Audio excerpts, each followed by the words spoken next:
to my like crew meetings and stuff, and they Wow. like, oh, I didn't realize that's like I wasn't thinking that far ahead. And then apparently did the same thing to Amog too, like in Minnesota. He did the same exact. He like gave him the pocket Bible when they go out to eat some point. Damn. Anyway, felt Dude, kind of yeah. sad after that. He was like, "You only wanted to be my friend because you wanted me to Dude, convert." yeah, it's It's like when like you're a men befriending woman. women. Yeah. Yeah, exactly. Just using them for sex. That is funny though. Yeah, my roommate was like, I don't know if he was in crew or if he was just like sympathetic to their cause. But he like there was a lot of crew people showing up at our room like freshman year. Oh, I should probably be watching these fights. What? Is your fight already on? I No. just seen ads. I Okay. was just like Yeah, fucking dude. around. This other crew guy I knew, he was really into board games, Oh, and he was really? pretty chill. Yeah, he was actually like really cool. And he never mentioned crew or like he never mentioned getting me into Christianity or like crew or That's anything good. while I was around.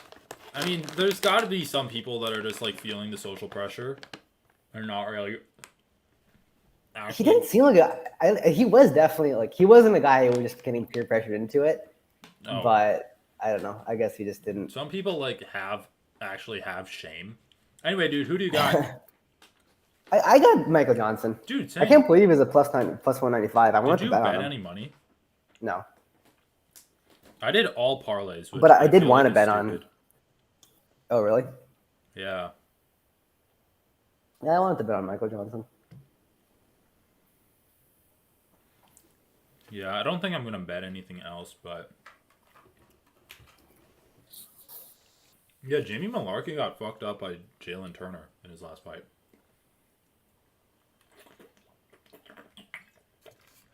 Alexander Volkanovski. This is gonna be a banger. Let's go, Jamie. Okay, dude, let me ask you this. Because I was thinking about the pound for pound discussion a little bit more. So listen to these title defenses, okay? If we're just looking at title defenses, not anything other than that.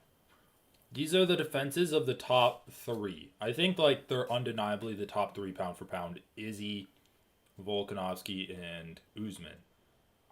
Just in terms of like Oh yeah, title defenses. Well, anyway, maybe even if that's not our list, that's kind of like what the set in stone or like that's kind of what the popular top three is. So Usman in 2019 he became champion and he had his first title defense in 2019. So he had Colby, then Masvidal, then Burns, then Masvidal again, and then Colby again. So that's five yeah, fights in 2 years. It's like pretty yeah. impressive. Then we Yep, have definitely. Volkanovski, who had his first title defense in 2020, and it was Max, and then he had Ortega, and then he had Korean Zombie, and then Max again. So that's four title fights in 2 years. And then Izzy Mm. had his first title defense in 2019, Well, and but when you say 2 years, I mean Volk still did become champion before Usman, right? yeah. So I mean, there's still worse. But the thing is, no, Volk became champion after Usman. Or I don't know if Oh, it's really? before or after, but he had a title he had his first title defense after Usman had his first title defense. Yeah. Um and then Kamaru actually hold on one second. I'm trying to get the clock up on the stream. Johnson versus Malaki. My name is Malaki. Dude, by the way, Malaki. Full Reptile released a video of like Tom Aspinall swimming or something. Some bullshit. Did you see it? I saw the thumbnail. Dude, okay, yeah, it was fucking boring. But Tom Aspinall, like, you know, he had that clock tattoo on his back. Um. Yeah. Yeah, I Well, remember that. he got it covered up, and it like looks really fucking good now. He got like Oh, Japanese damn. style back tattoo, like full back tattoo. Nice. Anyway, Usman. Oh wait, no, not Usman. I already said Usman. Dude, Adesanya actually has the best title defenses. So his first title defense was in 2019. He defended it first against Whitaker, if you count a rejoining of the belt as a title defense. No, I'm on the don't. fence about that. And then, Dude, Whitaker was the champ. yeah, but like, The same thing as any other guy being the champ to become champ. Like the interim interim champ. belt is just but the interim belt is the number one contender I belt. don't Like even it's know meaningless if to me. Whitaker actually like won. I think Whitaker won the interim belt because he won the belt while GSP was fighting Michael Bisping. And then No, like I think and then he got so fucked up from fighting Romero twice that he had to like take time off, and then Izzy fought for an interim belt too. no, I thought he was still. There was I don't think something so. weird where Whitaker never actually had the undisputed belt.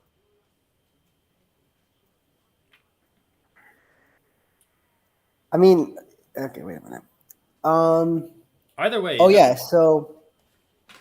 No. So yeah. So I see. So he won the interim belt against Yoel Romero. Oh yeah, dude, Then. Michael Johnson just knocked him out. Oh, nice.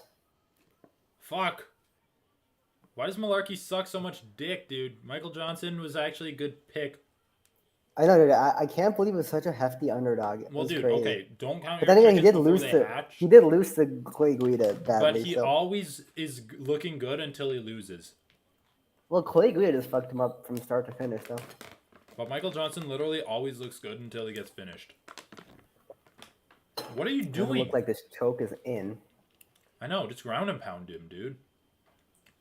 Oh, he's gonna. If he like unlocked his hands, he's gonna get Anyway, up. But we can discuss that later. But Whitaker in 2019, then Romero. well, I have the answer right here. Okay, tell me. So he won the interim belt versus Yoel Romero. Okay. Then he rematched Yoel Romero because that fight was really close. Remember? Yeah. For an And interim then belt? no, it was a non-title bout because Romero missed weight. Wait. And then, What? wait, sorry. No, before the Yoel Romero rematch, it got promoted to an undisputed champion. Oh, it did? So you won the interim belt and it got promoted to an undisputed champion before the second Now Romero Michael bout. Johnson's getting knocked out. I told you, dude. Then Michael, Romero missed weight, so the championship. Oh, holy fuck! I told you, Why does Michael Johnson? Johnson I know, dude. Holy fuck, dude. It's crazy. is actually crazy. Like, I don't. I don't know how he does it. I don't know how he does it. It's beautiful. It's an art. It's actually like one of the craziest things I've ever seen. He always is winning until he gets finished. Well, whatever. He survived. He actually looks all right now. Yeah. Is that God Thiago damn it. Santos in his corner? Yeah. See Henry Hooft. Okay, so he fought Romero for the interim, for like the undisputed belt. No, he fought him for the interim belt and he got promoted to undisputed. Probably because Bisping went up. Or because Probably because of GSP abdicated. GSP abdicated. Yeah, I guess that makes sense. Yeah. Oh, but I don't then know was he exactly just why. out for injury, and that's why Izzy fought for the interim against Gastelum? I don't know why Izzy fought for an interim belt. Romero was probably just out for injury.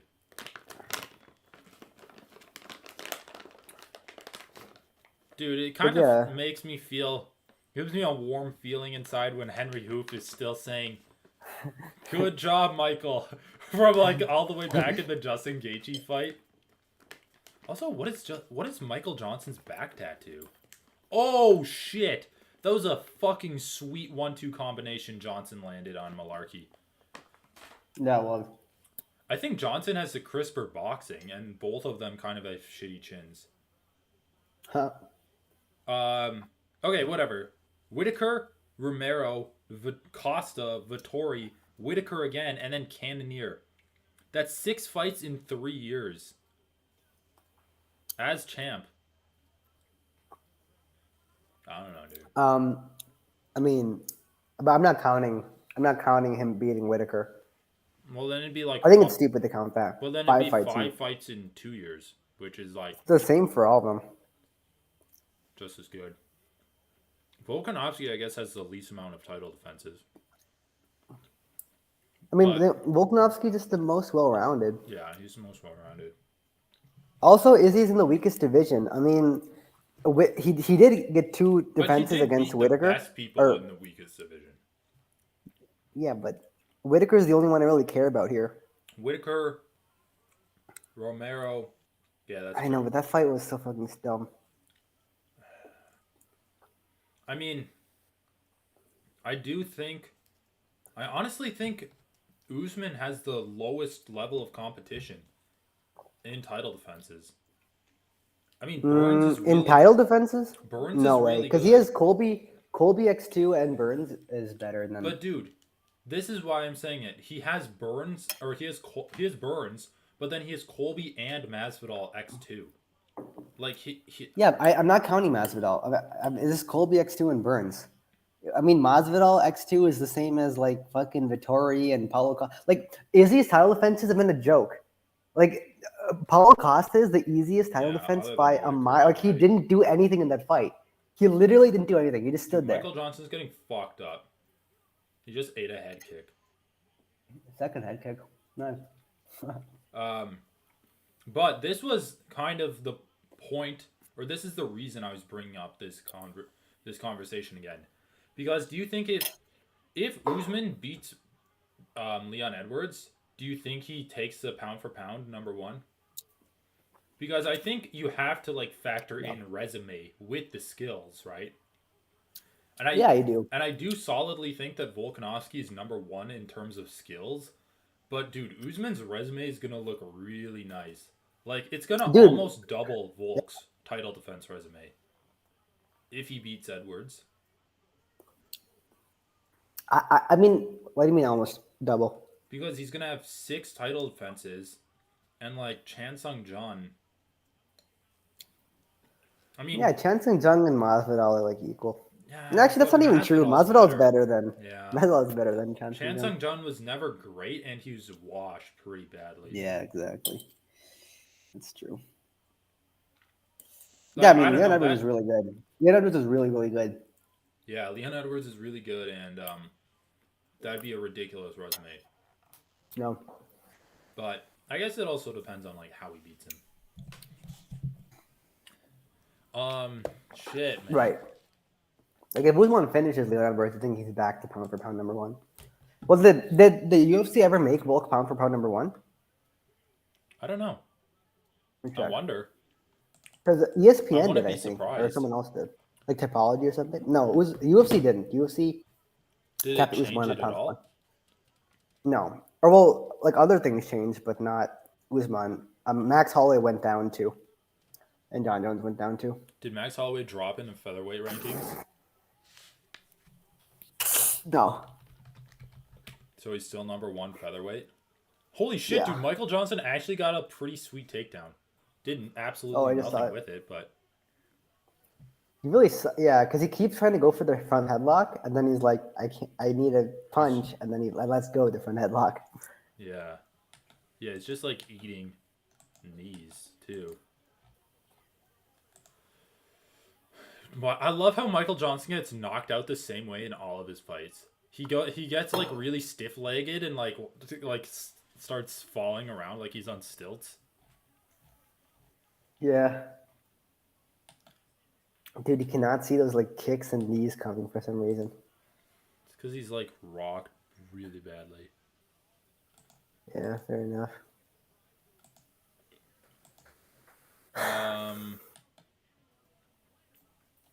Oh yeah, dude. My favorite thing about Jalen Turner is he's like beaten up 3 different Australian guys. Even before Oh, the really? fight, Eugene Behrman was like, "Oh, we gotta beat him because he's beaten 2 of our Australian brothers before." Joshua Kulabau, Jamie Malarkey, and Brad Riddell. Now, it's like the Australian hunter. Dude, they're probably gonna make him fight Dan Hooker. Be funny as hell. Dude, Dan Hooker would get fucked up. Dan Hooker is honestly, I don't know, man. He needs to. I mean, I said it before. I think he needs to like take a lot of time off. Well, dude, I feel like if he were promoting himself during his break, he could become like a Nate Diaz style guy Dan Hooker. and just chase money fights. Instead, he just stayed Maybe. quiet. So Well, what he should be doing. I mean, that's all he should be trying to do because he can't really fight anymore. Right. Well, yeah. What he should be doing is taking fun, like almost giving off the appearance of being like a tune-up fight for all of these older guys, like Conor McGregor, Tony Ferguson. Dude, how opposed would you be to seeing a Michael Johnson versus Bobby Green fight? No, I mean, I'm not opposed to it. Bobby Green would probably win, right? Bobby Green, I don't think really wants to fight top of the division. I think he just wants to fight like these 10 to 15 I mean, fought guys. Fiziev. That's pretty good. I know, but after the Fiziev fight, didn't he just say like, "Oh yeah, I'll, like just fight these young up and comers or whatever"? Yeah. It's fair enough. Damn it, dude. Almost everyone that I bet on. Lost. Actually, fuck. I'm so stupid. I was like thinking about betting on more people than I actually did. I parlayed in Chukwu with Fiziev. Tercios, Vandera, and Saeed. None of them have fought yet. Damn, dude. Ronnie Lawrence lost to Sadyugapov Kakhramonov.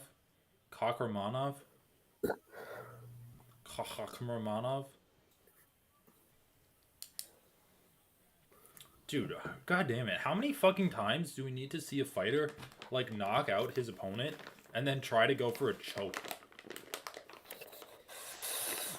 Yeah, I mean, Like, unless you're known for that choke, Jesus. Just get up or like ground and pound them again.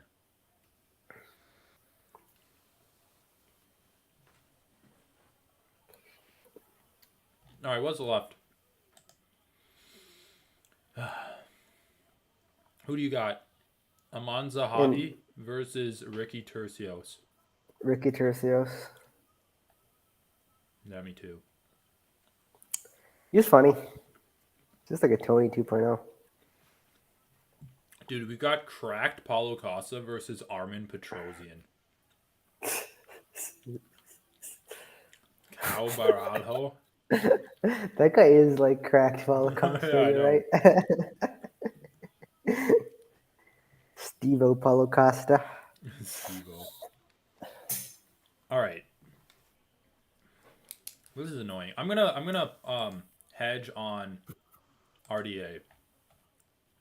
Because I have a plus 140 parlay with Fiziev involved. And I actually think like RDA is not a bad pick anyway. So I'm gonna put $1 down on him. Oh yeah, one interesting thing about this format, I guess, the first pick of every pack, you take 2 cards. Oh, it's only the first pick? Yeah. Because there's like What I can double the... Wait a second. So it's like a pack? Is it like a regular pack where there's rares? Where there's like one rare and then a bunch of commons and then some uncommons? Yeah, I think so. Yeah.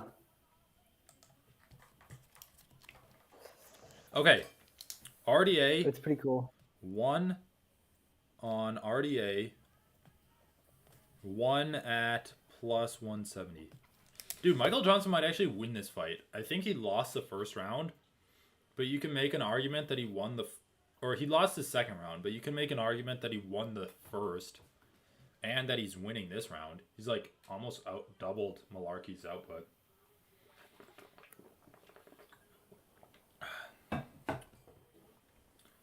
Dude, I want to like break down...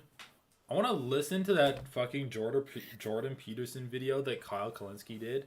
Oh yeah, I didn't watch the second one. You sound explicit. I watched because it. I wanted to watch the whole podcast, but I guess it's like behind a paywall. No, you can. What he said is you can like subscribe to Substack for the audio version, or you can pay to like get the video version on Substack. Man, dude, Michael Johnson's jab in this last like 20 seconds is actually like really good. So yeah, like I might subscribe to Substack to get the audio, but just that That seemed pretty clip, good. dude. That clip made no fucking sense, and it was hilarious. Oh shit! Michael Johnson's turning it on. He's actually like fucked Malarkey up in the last 10 seconds, dude, or the last minute was Johnson's. Honestly, Michael Johnson won that fight. I have no idea. But dude, the thing that Jordan Peterson was saying was fucking insane.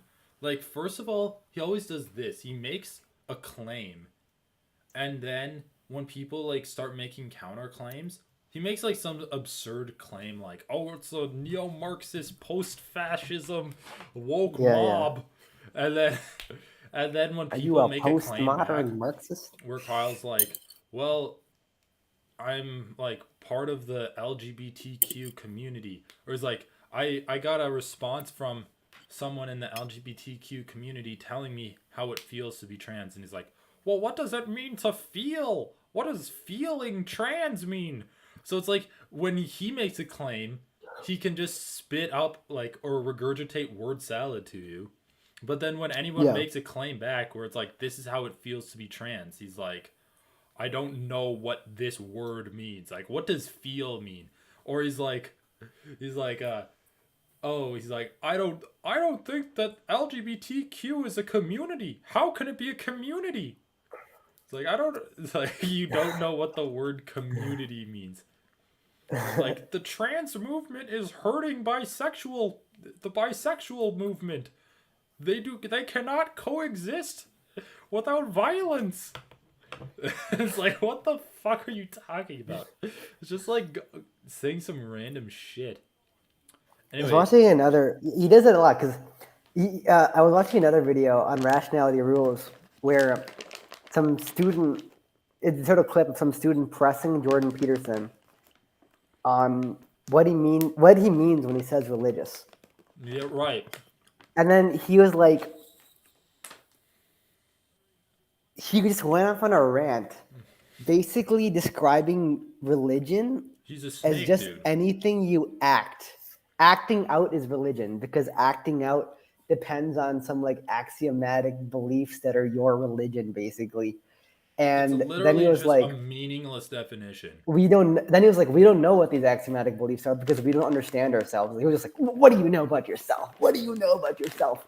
And then he was like, he just does a lot of equivocation fallacy where he like redefines a word Right. to make an argument sound correct, even though he's not referring to the same thing in both premises of the argument. And then no one My really knows what he's talking about. Like my he appeals favorite to a broad range. in that first clip that I showed you, he was like, Kyle Kalinske was asking him something like, "Oh well," or he didn't even ask him anything. He was just talking about how like, "Oh, there was a lot of spectacular things that happened in the Trump presidency," and I was like, "Oh really? Like, can you give me an example?" I like struggled to think of an example, and then he's like, "Well, for one, we didn't go to war." Yeah, yeah. And Kyle's like, "Well, Trump did like increase all of the drone bombings and like assassinate an Iranian general." And first of all, even with that, JP like kind of pushed back on it, and he's like, "Well, that's not an act of war." He's like, He's like, that's an active war, but that's not going to war, as "Right, he said. yeah." That's what he like ultimately fell back upon. And then Kyle's like, "Okay, but don't you think that's kind of bad?" And he's like, "Well, I'm not trying to whitewash the presidency." But it's like you started off with Trump did some spectacular things, and then you end up with, "I'm not trying to whitewash the presidency." So Yeah. it really just shows that everything he says unchallenged turns out to actually just be meaningless. Because if you boil it down to like, if you actually push him to come up with an actual point grounded in reality, it's literally just like nothing. It's nothing. It's all built up on just bravado. And honestly built up on lies too. Like conscious lies, deliberately told lies to push an agenda. That's what he did. That's how he got famous with the Canadian C-16 bill. saying that like if you don't refer, he got famous by saying that if you don't refer to like trans people by their preferred pronouns, then you're gonna like be thrown in the gulag. And he's like, this is like what the Nazis did to the Jews. I will not take this sitting down. I'd rather die. You're gonna have to kill me. And then like nothing happened. Yeah. So it's Yeah, dude. his entire It's just so career fucking- is built on just equivocation fallacy. Yeah, yeah. He does that really effectively. The equivocation fallacy. All right. Do I put money on crack Paulo Costa, or do you think? I mean, do I put money on Armin crack Petrosian? No, crack Costa. Yeah, Dude, he was Armin pretty Petrosian's good. gotten taken down every fight. Chow is gonna fucking double But leg the him. judges are kind of like retarded. So That's true. remember, didn't we think that he lost his last fight, and he still won? Yeah. I mean, that was at least close, but you're right. Yeah. Yeah, you're right. It was close. But no, yeah, it's not. Honestly, I'm done using that as an excuse. Actually, it's close. I have It's a like, parlay dude, of okay. Turcios, Vandera, and Saeed Nurmagomedov. If Saeed wins, Look at Tercios. What is he doing? I don't know, dude. Turcios is crazy. In Chukwu and Fiziev. Damn, I Dude, should this have. format looks pretty good. Let's draft it. Do you have any play points left over? I think so. Definitely not gonna draft it as much as Vintage Cube, but definitely Yeah. worth like one draft. It's probably not going to be as fun, like, or as replayable. No. Yeah, I don't know. Yeah, I mean, whatever. Vintage Cube is his own Okay, appeal. so Just Ricky- like the randomness of it. Ricky Turcios is fighting against Armin Zahabi. Ayman Zahabi. Ariel Helwani.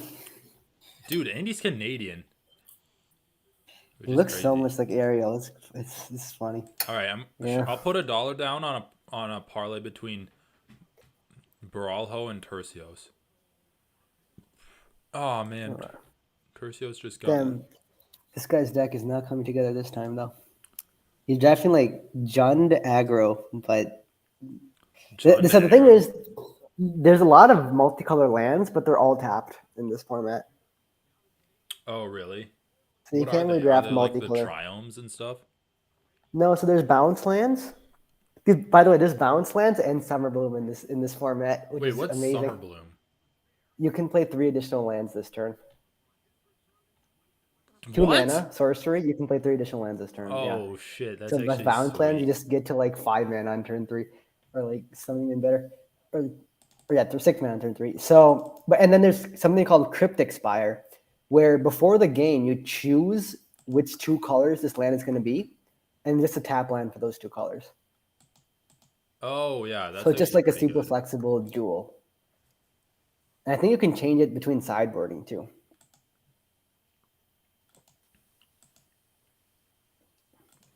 Wait, before But yeah, each before game you choose it, Yeah, before each game. so yeah. it's only for like draft or.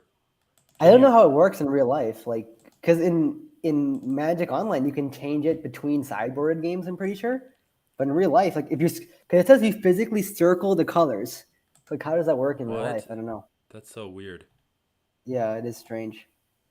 Damn, Ricky Turcios Oh, is is minus Bedlam Revenue 235 in this? favorite. Dude, oh, yeah. I guess like so he played like Jeskai Prowess, which is busted, and then he played a 5-color ramp deck, which is also busted, and now he's playing John Dagger, which isn't as good. Apparently, the Boros aggro decks are really good though.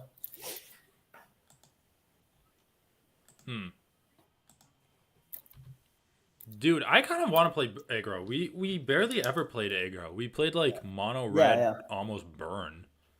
I mean, yeah, we'll have to see what's open, but yeah, I would definitely play aggro. There's just definitely some like a lot of bombs. I feel like the format is centered around bombs, but I feel like it's very easy to get bombs. There are a lot of them, so. Oh, there's Pillar of the Parents. That's Yeah, I really haven't looked at any of the spoilers or like what the packs are. Yeah, I'm gonna bathroom real quick.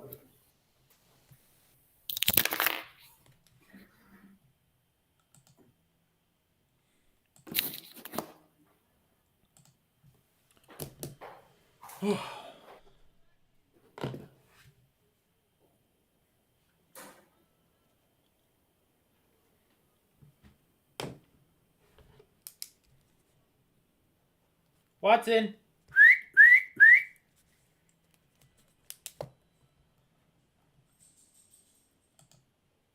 Come in, she said. I'll give you shelter from the storm.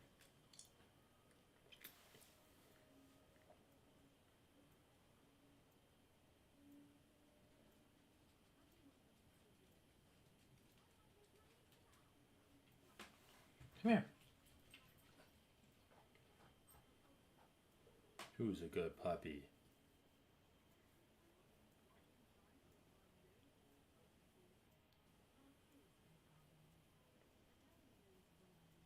Come in, she said. I'll give you shelter from the storm. Ba-da-da-dum. Ba-da-da-dum.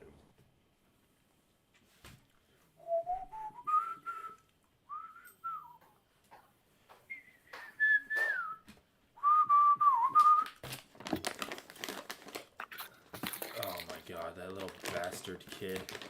Dude, who do you think's gonna win anyway? Fiziev or RDA? Oh, I got Fiziev, brother. I don't know, man. I can see both of them winning. Like, has Fiziev ever fought in a 5-round fight before?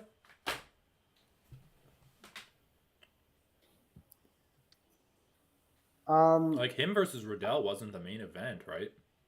No, I guess you're right, but yeah, I don't know. And dude, he did I gas just against think, Bobby like, Green.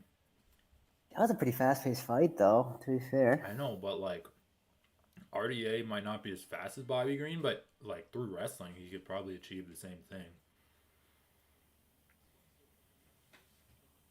I'm gonna grab some water too.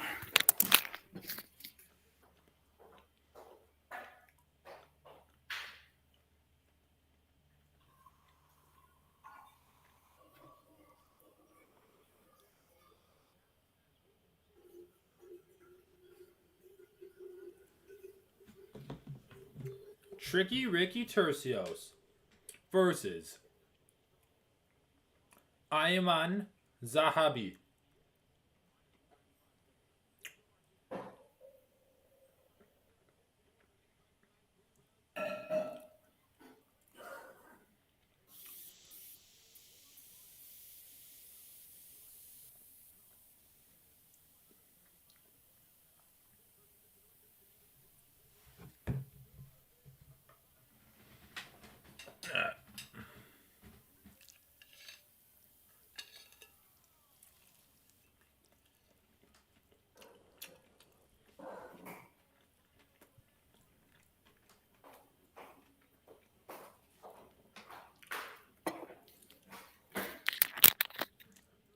Dude, Zahabi looks nervous as fuck. Holy shit. Look at him. Getting He's a like, bit older. he's 5 years older. Yeah. He He does does look look like pretty fucking Ariel. nervous. Right. He looks so much like Ariel. It's crazy.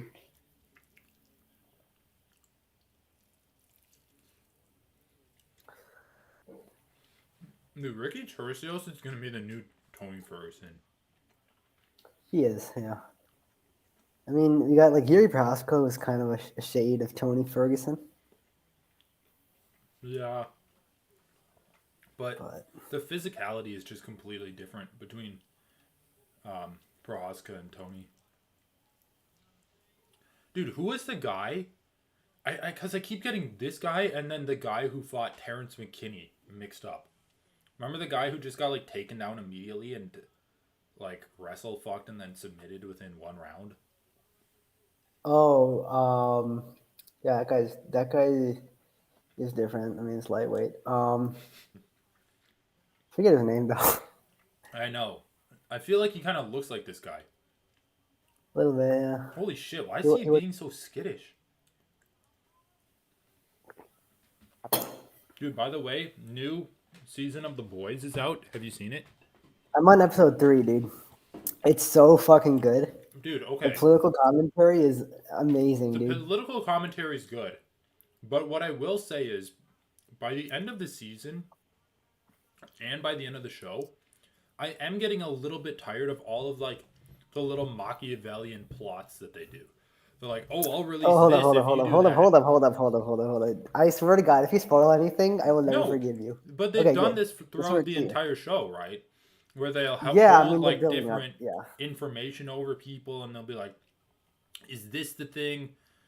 Or like, "I need to figure out this," and then they're like, "I have that, but I need a deal from you for this." It's just a little bit too unrealistic. Like you can have it, but it's just such a major part of the show for so long, for an entire 3 seasons, and it's going to be the same going into the fourth, that it does get a little bit tiring. I mean, yeah. And they're like, "Can I?" I do wish there was more. Like, I wish they would just get to some cool infiltration plan, like infiltrate a lot and get your goal. Like, there's just so many side plots. I feel like what I'm feeling a little bit right now. Yeah, there are. There's so many like side quests to get to the main quest. Have you done any of like the Frenchie arc yet? No, I guess I just started the Frenchie arc with him getting, um, like basically kidnapped by that gang, and then they let him go, obviously. But Right. yeah, Yeah. I just basically just started it. Yeah. His ex girlfriend stole some cocaine, I guess. Yeah. They develop Butcher pretty well. And I also Yeah, like the new superhero character that they added in this season. You'll meet him like soon enough. I mean, we've met a couple of new superheroes already. Yeah, but there's like a Technically, we main met one. Super Sonic. Okay, yeah, fair enough. Dude, also, holy shit, I'm so fucking sick of Starlight's character. By the Dude, end of this, Starlight is actually. I was gonna say that Starlight's kind of a bitch, dude. dude, Honestly, like all she does is literally all she does is complain. I Like know, dude. she It's like hasn't okay, her power. why are you? A her powers fucking suck. Yeah, Like her powers do powers suck. actually suck. I don't It's know just like what she draw can do. energy. Yeah, It's like I she don't can even make understand. sparkles. I guess like you can just overload light bulbs. That's all I've gotten. It's like I can make your maintenance cost a living hell. Also, Tercios is getting fucked hard here. Holy shit, dude! Faraz the hobby is, the mastermind. Dude, that's not Faraz the hobby. It's like, This coach, dude, that's Faraz the hobby's like wait, is cousin that or some his shit. son? This is like in-law or some shit, like cousin thing type thing, God damn it, dude. or Fuck brother. cousins. Maybe it's his brother. I feel like he's definitely related. I was wondering if they were related because he is Canadian and he looks Yeah, like they him. are. They definitely are. Dude, But Ricky keeps like trying to do that back. He was practicing that back fist in the back as well. That's all he was doing. He was doing the back fist in slow motion. he's just like yelling at him. Wait, is the hobby cut on his eye? Or is that just like bad quality screen? Oh yeah, he is cut. Oh, fair He's enough. cut under his right eye. Yeah, a little cut on his cheek there. Oh wait, Yeah, and I yeah, was I was actually thinking about it because I just finished the season like last night. I'm like, Butcher, great character, great actor. I really yeah, like dude, Homelander's always a fucking great character and a great actor. No so matter what you fucking put good. him The through. guy's so deranged and so Trumpy. It's just Okay, perfect, man. also political commentary on point. Is actually on point, especially Yeah, it was the excellent. It was further straight you up get excellent. into the season, like all of the there's just so many like comments and nods towards like Jan 6 too, and Yeah. like Proud Boys and shit like that. Well, also just like the anti woke stuff commentary, Right. like the superhero themed amusement park. It's like woke donuts and like LGBTQ burgers or whatever, and like all Oh that shit. yeah. Just like Yeah, the the use virtue of signaling is good. just like the use of virtue signaling to justify corporate neoliberalism is like on point. And then like and then of course the way that the marketing team uses identity politics, like, oh, this person's black and he's going to be up 50% in this market, Right. so you have to like it's just so like, you get to But see the that's almost a little bit too heavy-handed in my opinion. yeah, yeah. Like It is heavy handed that part, yeah.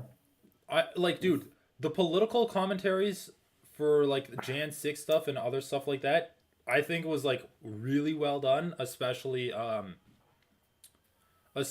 just dude, I mean the final scene, like literally the final scene is like a super big nod And Right. like Okay. they always like try to leave a little bit of a turn at the end of the season, right?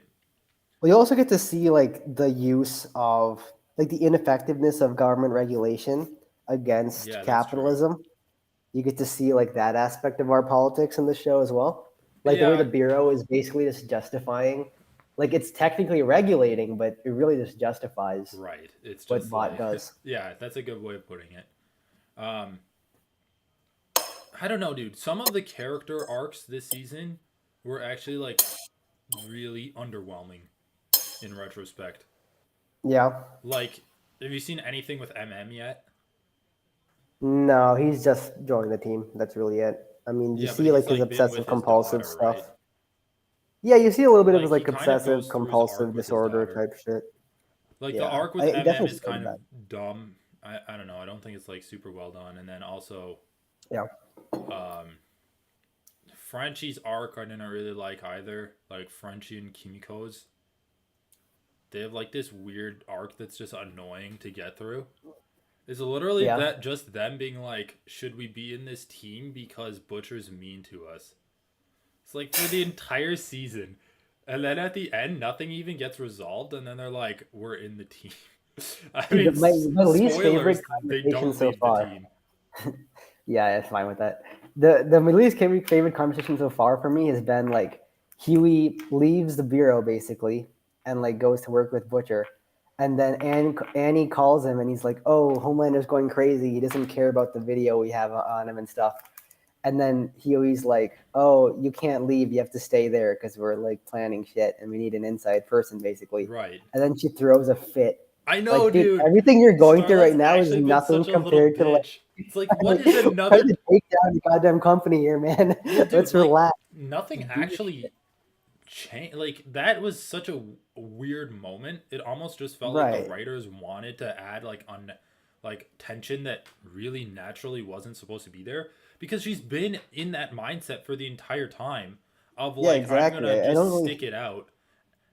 So, I guess are we supposed to yeah, there believe was a that, brief like, moment where like she had a little bit of power over Homelander through Stan Edgar, yeah, but then I feel like after Homelander said he doesn't care, it just went back to square one. It didn't go to like a worse situation. It just went back to where she right. was It's before like, anyway. okay, well, I guess he doesn't care.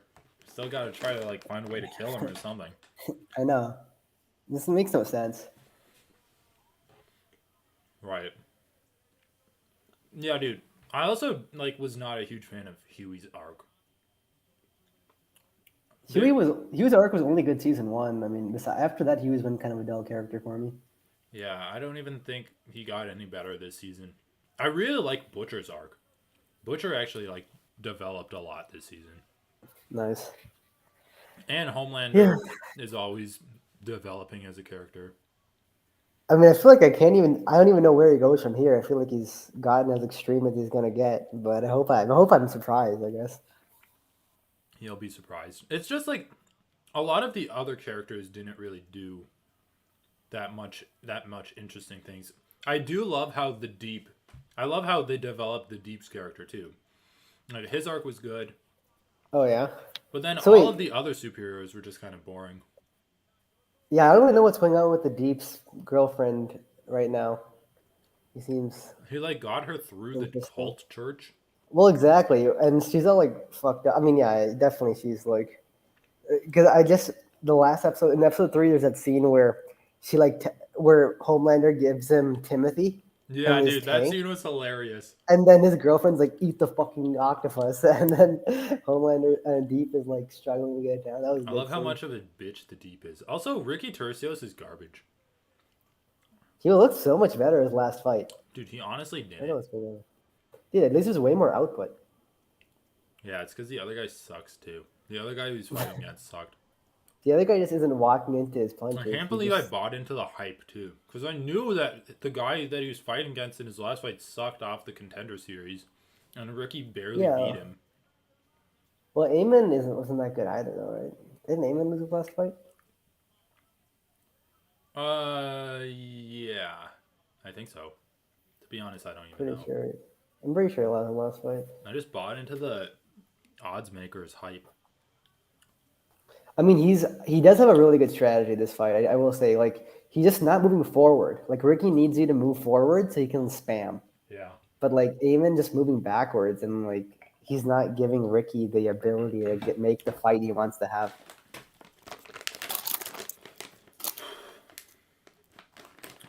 What else was interesting in that season? What? So you're on episode 3. What is even happening? I just finished episode 3. So Mallory just told Butcher about what happened in Nicaragua. Oh yeah. And I mean, I guess that's the kind of like their path forward. I guess to look for that weapon. Butcher, but then Butcher like I don't even exactly know why he got into an argument with the kid, Rebecca's kid. Right. I don't even know why. What even triggered that argument? I know, dude. But There's some like weird character decisions that like seem to really have no basis in what's been grounded before in the characters. but like I know that argument happens because Butcher is like fucked up off Well, I think it the was more green Butcher just saying like injection. pushing him away from him because he knows that he's gonna get into like some bad shit. Right, right. But I don't know why. I felt like part of the reason was that Butcher was just temperamental because of the side effects. Because he could have just been like, yeah, like, whatever, I'll see you later, kid, and then leave. Right. I know. Yeah. I mean, this is kind of my problem with like The Boys and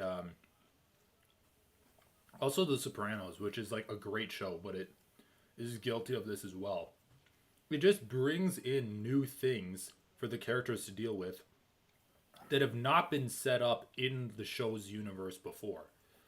Like Oh yeah, in season 2, they had Stormfront, and you're like, who the fuck is this? Like, they built on to what they had done before. Like, oh, this is like Vought, the original Vought's wife or whatever, being experimented on.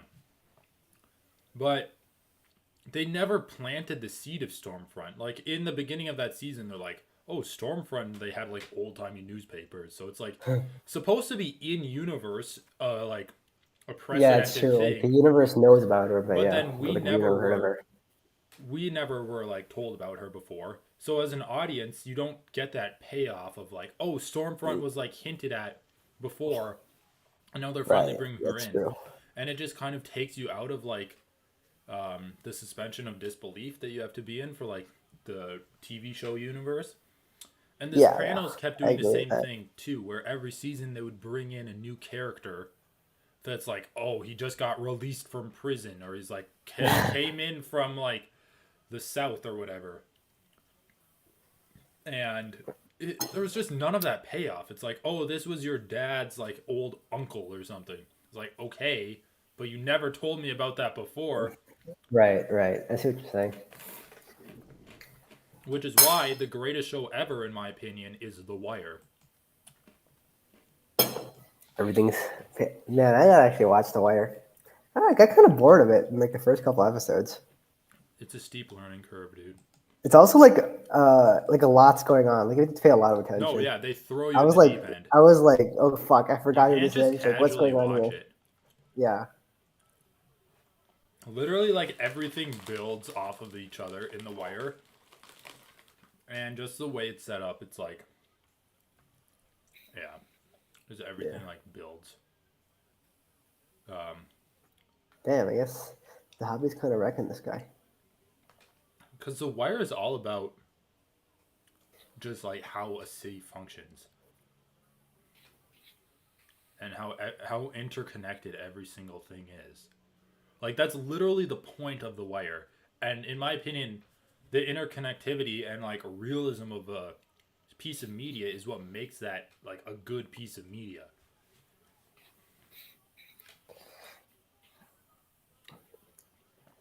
I don't know.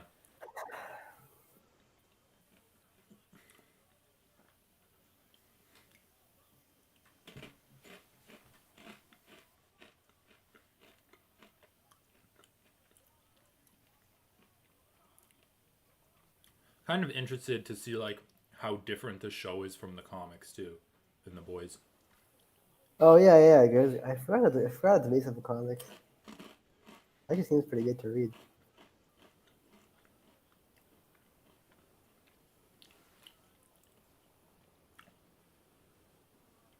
Ah, god damn it, dude. This fight has been the same for literally like all 15 minutes. It Yeah, hasn't I mean progressed at Zahabi all. definitely like executed a good game plan.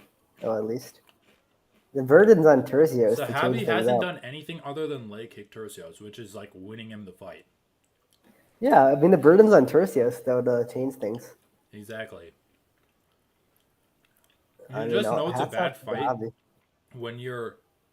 when one guy wins just off of leg kicks and like literally. Yeah. They'll sometimes do I that. mean, Or at least he's maybe being fall forward defensively and then like strong. stutter step in. And, like, try to throw a shot. God, Ricky Turcios has to like do shit. Come on, It's just man. like Ricky doesn't know what to do when his opponent's just not engaging. Oh god, it's so painful to watch. I know, dude. That was bad.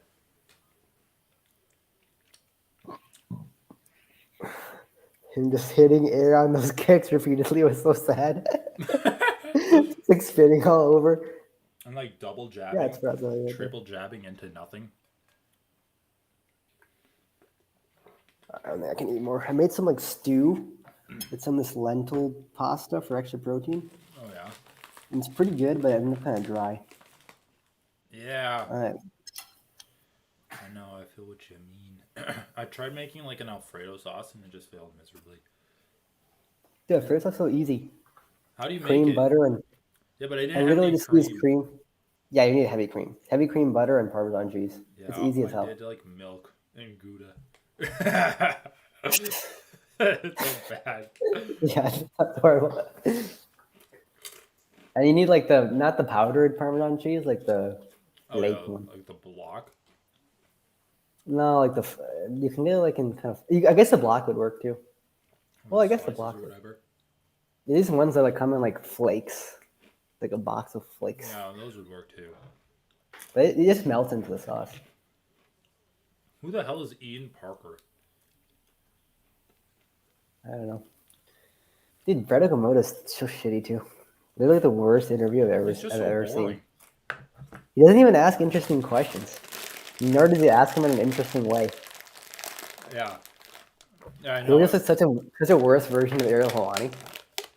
Yeah, I've never seen him like get riled up at all.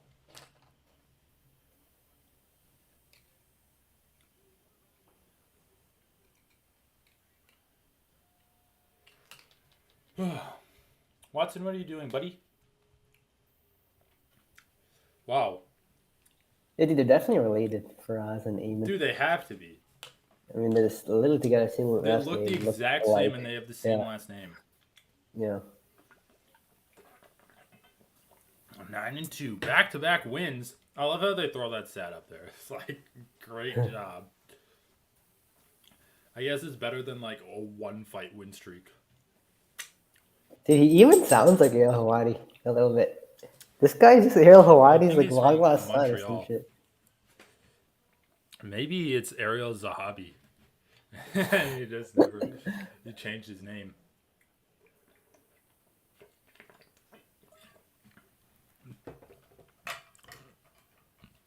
All right, what's up next?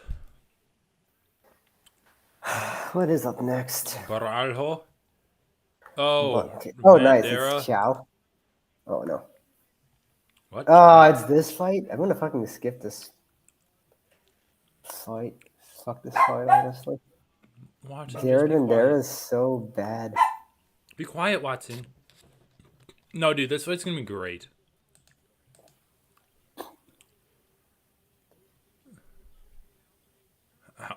How do they not have props for this fight? I want to take Vandera by finish. Whoever you take, just take him by finish because they both suck. Or do I take it? Goes to decision, and then I do the emotional hedge. Emotional edge.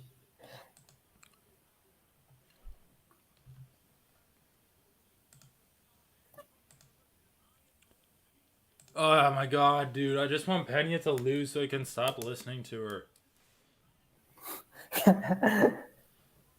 It's so sad.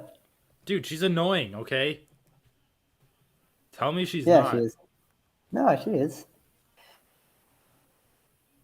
Honestly, my opinion of Michael Chiesa is lowered because of his relationship with Pena.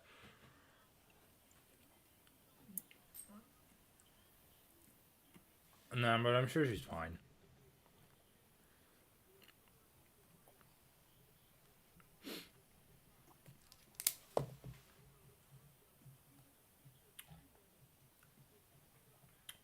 Jared Vandera.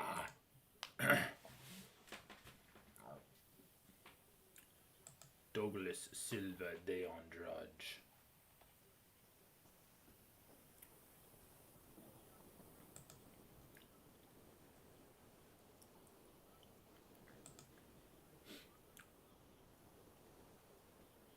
Dude, the thing is, like, I can see Fiziev winning, but that's only if he hurts RDA early. Um, dude, I don't know if I feel like Artie's only chance is taking him down. Well, yeah, I agree.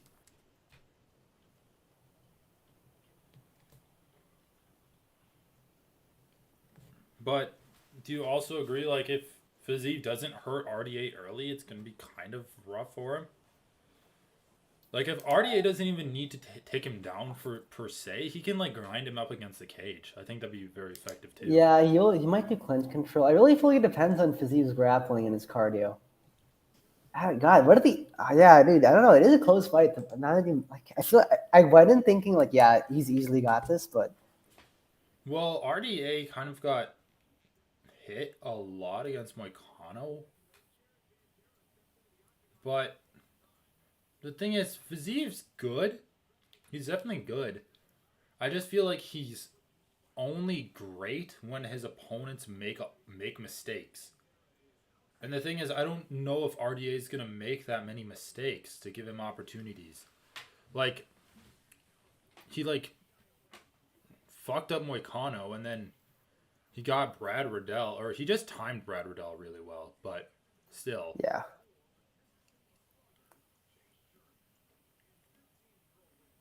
And against Bobby Green, like, Bobby Green didn't make many mistakes, and he kind of Fiziev figured him out, but he still had trouble with it. Damn thing. Dude, these things are good. I don't even know what these are. They're rolled corn tortilla, chili, and lime flavored chips. Good. From Trader Joe's.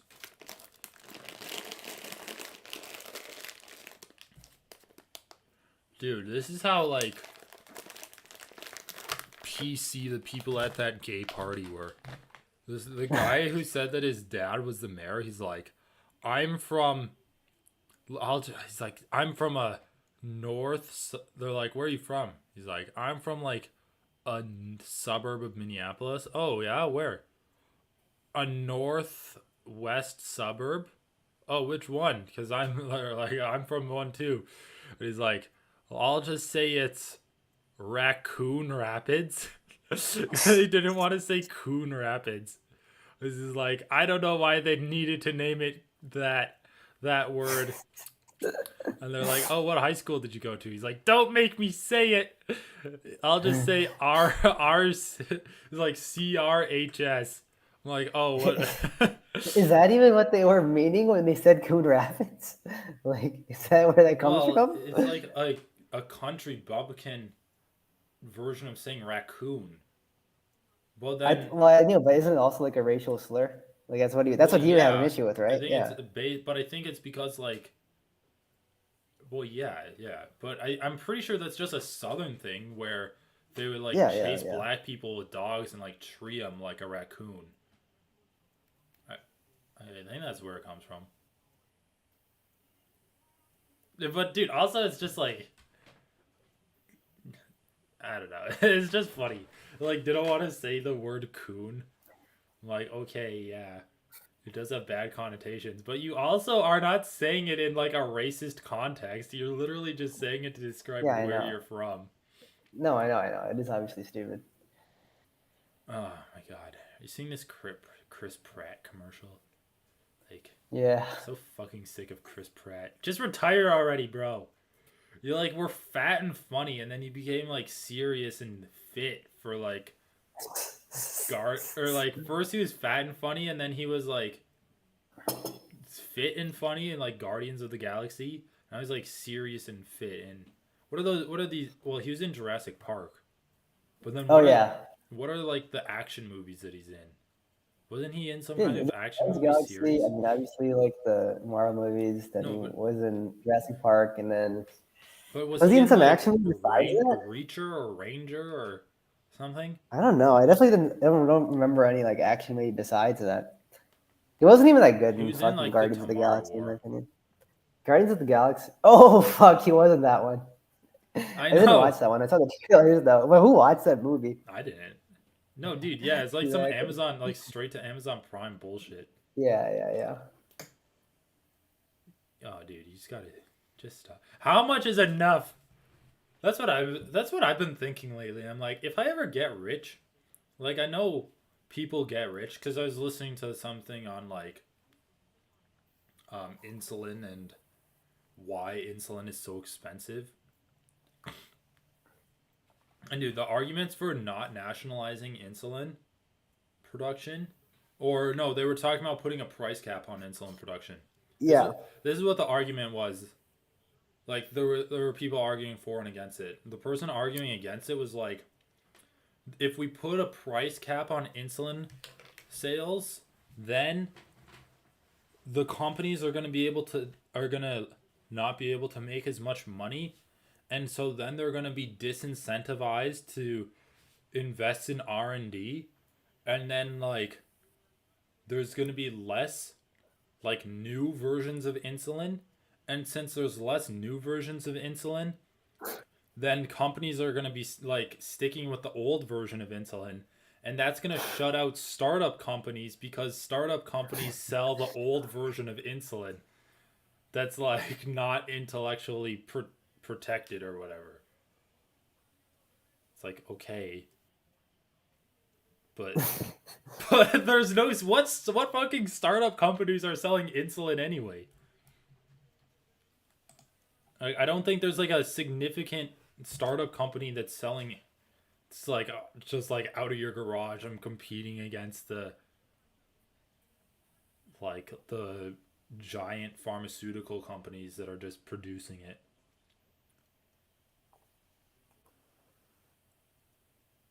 I don't know, dude. It just felt so convoluted. It's like, can we just like Obviously, it's really convoluted, dude. There's no incentive right now to develop better insulin. There's plus no we could just competition over it. nationalize There's it? like two Isn't companies insulin, isn't and most it's R and like, D done under the government control anyway? Like in war? well, yeah. I mean, I don't know. If that's I guess, yeah. Like, I'm well, but pretty they're still sure like it private. is. They still It is pay true. private companies. It's still like military contractors and stuff. I don't know. But that's not even the point. Like, dude, there's no incentive right now to R&D better versions of insulin. They're making a shit ton of money off of people regardless. Why would I they want to know. make a more efficient version? And then they're like, you Just can want just buy an older version of insulin for cheaper. Holy shit, dude. Jared Vandera just ate a huge fucking right hand.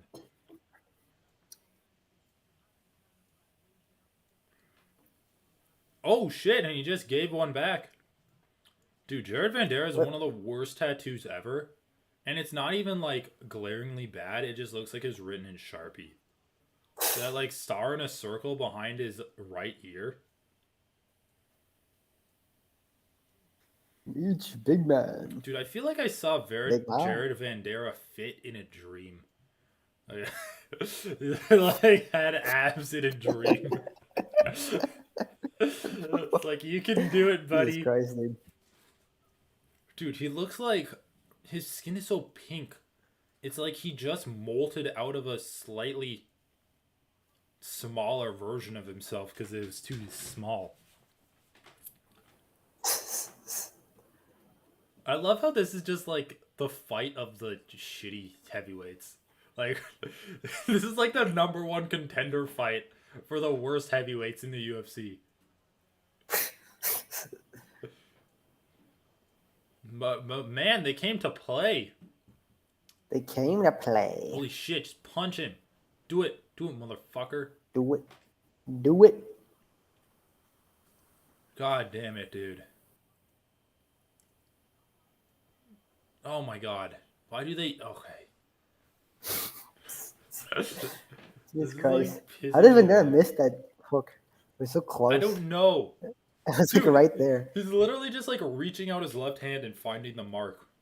It's like Chase Sherman is doing the Robbie Lawler, where when he decides to like start slipping, he'll do it, but then he just like won't do it regularly. He's like, I'm in the slip mode. I'm in the slip mode. I have entered the slip mode. Holy fuck. Who was Chase Sherman's last fight anyway?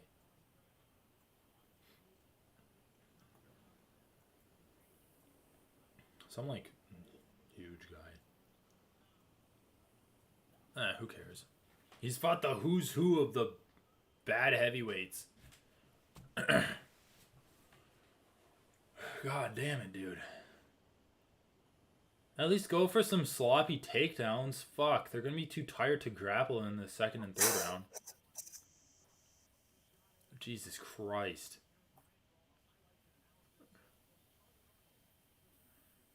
It's like fucking backyard brawl. Yeah, it's just bad, It's like dude. when your two uncles have too much to drink on 4th of July weekend.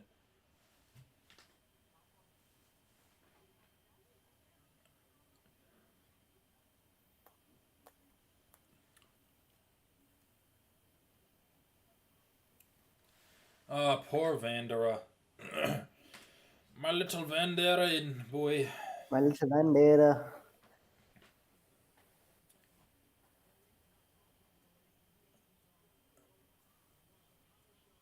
Just so slow, dude. They're just so slow. I know. So painful. This is what I've realized like the worst version of fights are.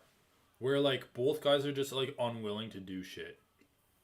Which is why Oliveira is so fucking awesome. Because he just like takes what he wants. He wants to do something and he does it. I want to do something and I do it. Dude, I rewatched Strickland versus Pereira. Oh, yeah? God, Strickland was getting fucked up from the beginning. For some reason, I imagined he was like landing a few jabs, but he really never did. He was just like, plus he was getting leg kicked so hard, like it was ridiculous, dude. Like, what are you doing? At least clinch with Pereira if you don't want to just, if you don't want to. Well, I feel like I remember his leg kicks, like he was lifting up his leg when that happened, so it wasn't like taking the full brunt of it. I know, but it doesn't really matter because Pereira was like switching his hips so they'd crash in from the side. So it's not like you can just check it. It's coming in from the side, so he'd have to like angle it. So it's still cracked in like right on the side of his knee. Yeah, I guess it wasn't like bending at the hinge of the knee correctly. I didn't see that.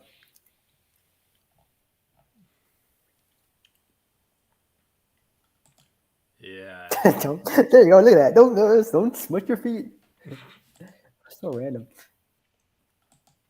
Yeah, he's getting fucked. Yeah, dude, I didn't think he was gonna wrestle, but in hindsight, it was definitely a move.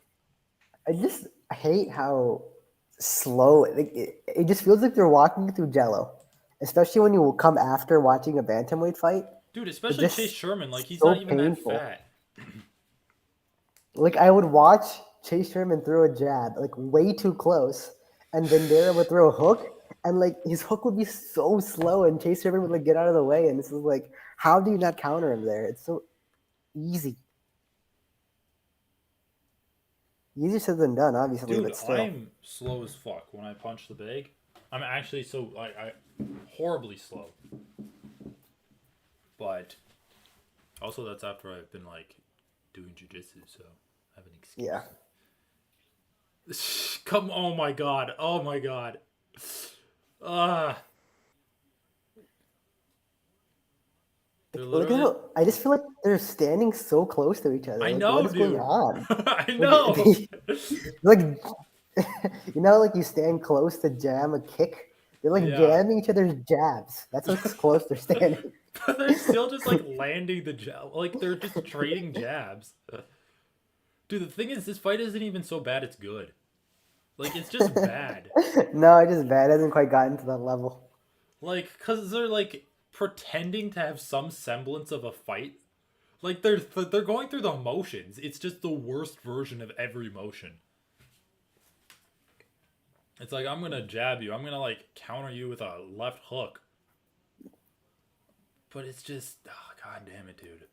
These really are the worst of the heavyweight division. It's like, you No, are dude. the worst fighter of the UFC.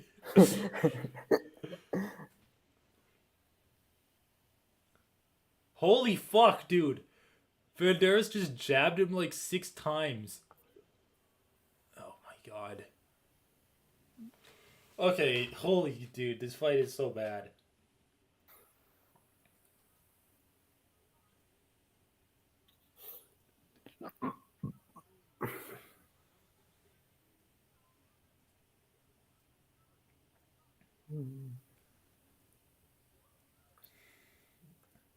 Dude, we should work on some kind of like scoring criteria. Let me ask you this. Yeah, tell me. Would you rather have a fight scored like this, where you break up the fight into multiple smaller segments, similar to boxing, where A, you can have more chances to like win up lost rounds or lost time or whatever, and B, you would like it would be a more accurate view of the fight because since there's smaller increments, they'd give you more of a description of how the fight played out. Or would you rather have the fight just scored as a whole? I'd rather just have the fight score as a whole. I mean, that's the best. Because I'm thinking it's either should be Here's the like, thing, dude. I feel like it might just be too hard for these judges to do that. Like, honestly, it might just be like the judges are don't have the brain power to do that shit. maybe, but like, because this is what I'm thinking. You either score the fight as a whole, where after the fight you're like, I feel like that was a 30-27 performance or whatever. Or like 29-28, like it was extremely close. Or you just score minute by minute. So it'd be like, I don't know, out of the 15 minutes of the fight, you can give one person like a 15-0 or something. Or it'd be like a 10-5 scorecard. So after Minute by every minute's like minute, minute by minute's like so hard though. I mean, I after don't know. every minute, the judges That's just, so many scores you have to record. but the That's judges just mark a box. So they have like 15 boxes, like in 2 columns, and then they're just like after every minute they're like check or like check because they don't have to justify their decisions anyway for round by round scoring. Yeah, but I don't even think like because if 1 minute, Ooh, clash so of like, but there's heads. no. I don't think you can score all minutes equally. Like that's even because like if a knockdown in 1 minute, plus sometimes the things are gonna like span minutes, dude. It's gonna be way too hard. Like a knockdown sequence that crosses over a minute, it'd be Okay, really but hard then to you could score. like score 2 of those minutes in favor of one guy. No, but I think that's really hard, dude. I think that's just actually really, really hard. Like a guy's winning, gets knocked down for a second, it like crosses a minute. Like it's so subjective how you score that. Like it's like I know, way but that is that's just too but that's hard. the same problem with round by No, round dude, it's scoring. way harder this way. It's just way harder this way, in my opinion. I I guess would you rather won't just do have the holistic scoring. break. You don't have to. It's just like I mean, how do I you? I agree I don't with know. you. I don't even know how you would do that. I'd rather have holistic scoring too. Since we have holistic scoring by rounds, like I mean, they should. I don't know. Fuck, man. Like, yeah, I think holistic scoring is a good idea, but Okay, let me ask you this. Okay, so holistic scoring. I mean, we'll just say whatever we want and like fuck logistics. Save logistics for later.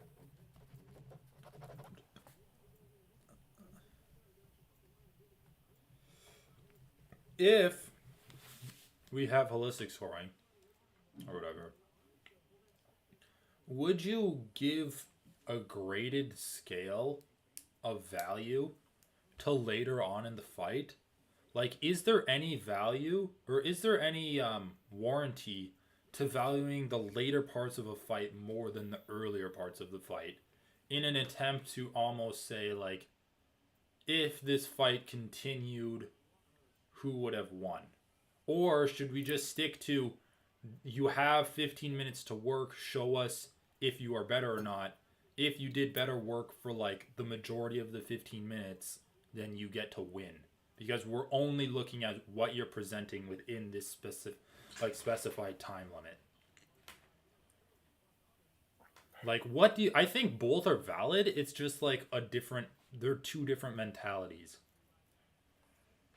Like, what do you think judging should be for? Do you think it should just be for your like performance, cut and dry with no context, or do you think it should just be almost like a simulation of a street of more of an actual fight and less of a sport? I mean, like I only want to score what happens in the fight. Right. I don't. Yeah. So, But you can still score what happens in the fight while valuing the later parts of a fight more than the earlier parts of a fight. but I don't really see why. Like that seems kind of arbitrary to me. Well, it would give someone a chance to like make a comeback.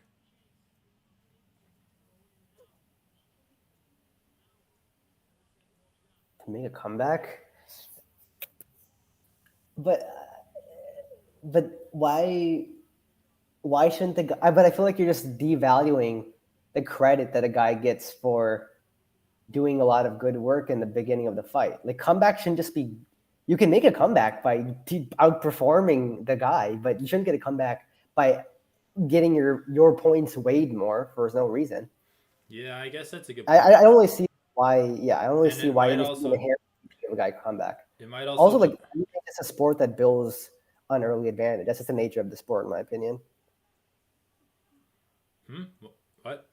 The Oh nature of yeah. MMA, it's a sport that builds on like an earlier advantage. Oh yeah. It might also just push fighters to not do anything in the beginning and save all of their power till the end. Right, right, right. God damn it, dude. I should have done the emotional hedge and picked this fight to go to the distance. This fight was fucking bullshit. Because my problem with round by round scoring is like if you lose a round, you're kind of fucked.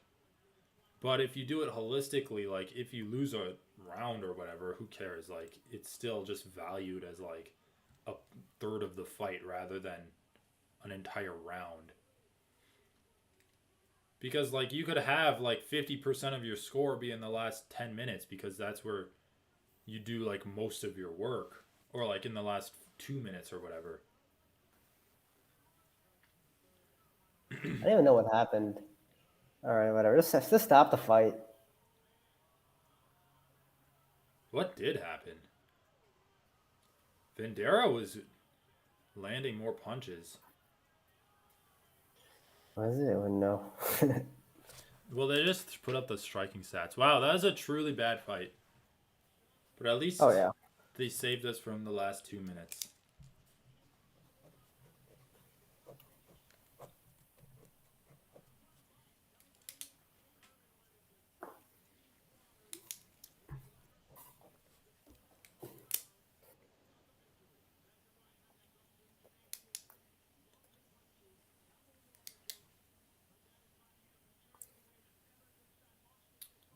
Um,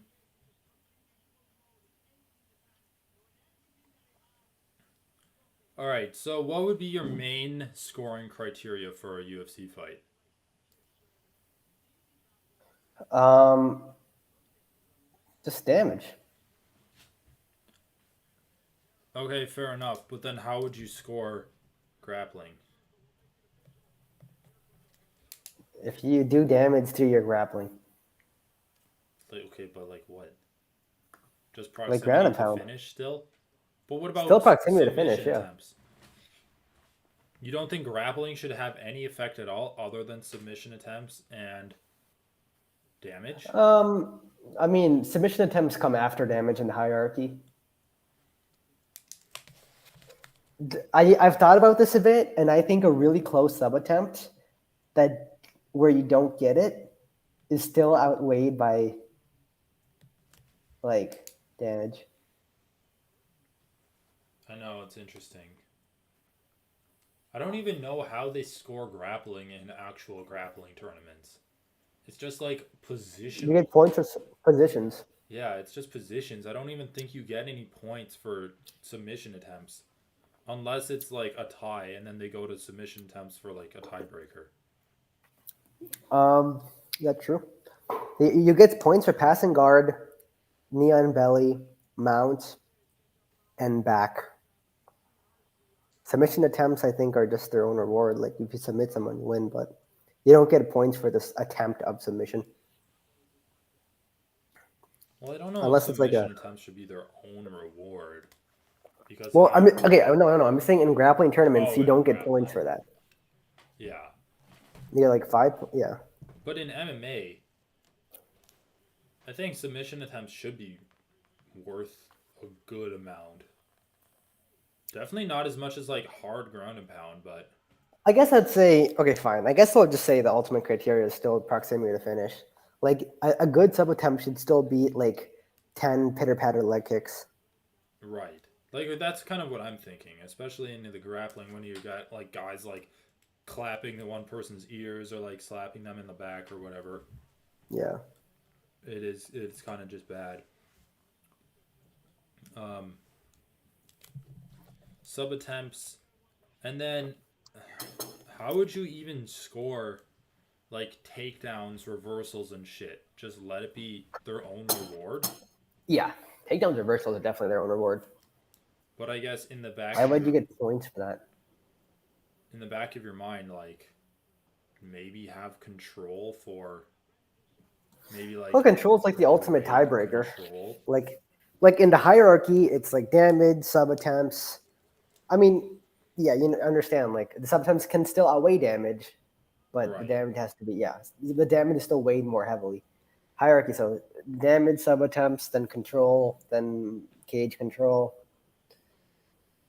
Also, I wouldn't even count outside cage position, like clinch against the fence, the outside position of that control. Like that doesn't even count as control, in my opinion. Right. Yeah. 50-50 I don't think control. that does shit. Well, that'd be the very last one, which would be cage control, right? Cage. In which Well, case, like a cage, yeah, grappling. because But it'd be like also, cage yeah, control, in my opinion.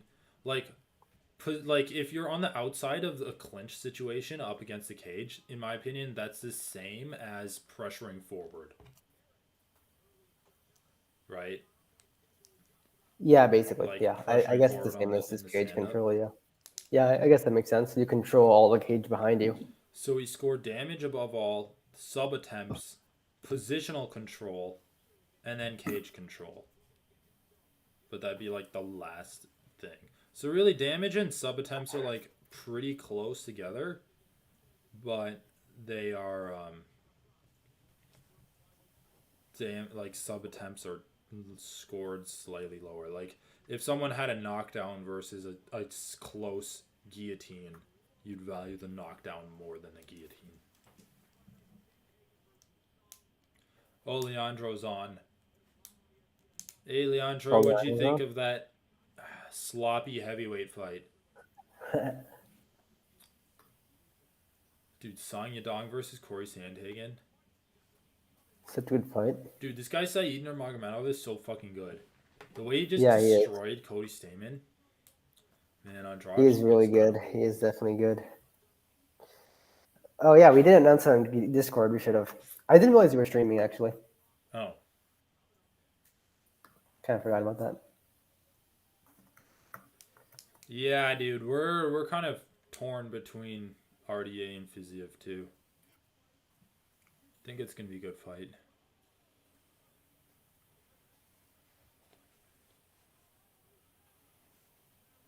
Man, dude, Nurmagomedov, like Dos Anjos or Douglas De Andrade is like really good. She's just a fucking powerhouse too. It's just this guy Saeed is like a fucking assassin. Just the way he dismantled Cody Stamen was ridiculous. It's actually ridiculous. Yeah, it was. He's so fast. Johnson Got on the good personal striking. Larky was crazy. Dude, does he have wrestling? Because we've mostly just seen him strike. Andrade? No, Stamen? Saeed? I thought you were talking about Saeed Nurmagomedov. Yeah. Um, I don't know. He can probably wrestle. Andrade has good BJJ, so I think it's just like a I think it's really just one of those cases of like whoever shoots first is gonna get the better of the wrestling. Oh, really? I feel like good wrestlers have better takedown defense and takedown offense. Really good wrestlers? Well, that's just because most wrestling guys that get into MMA are doing less wrestling and more striking. Like they don't really focus on the wrestling. Yeah, but therefore, therefore, it doesn't make sense to me that whoever shoots first um, Get fucked. would. I thought you said whoever shoots first will be advantaged.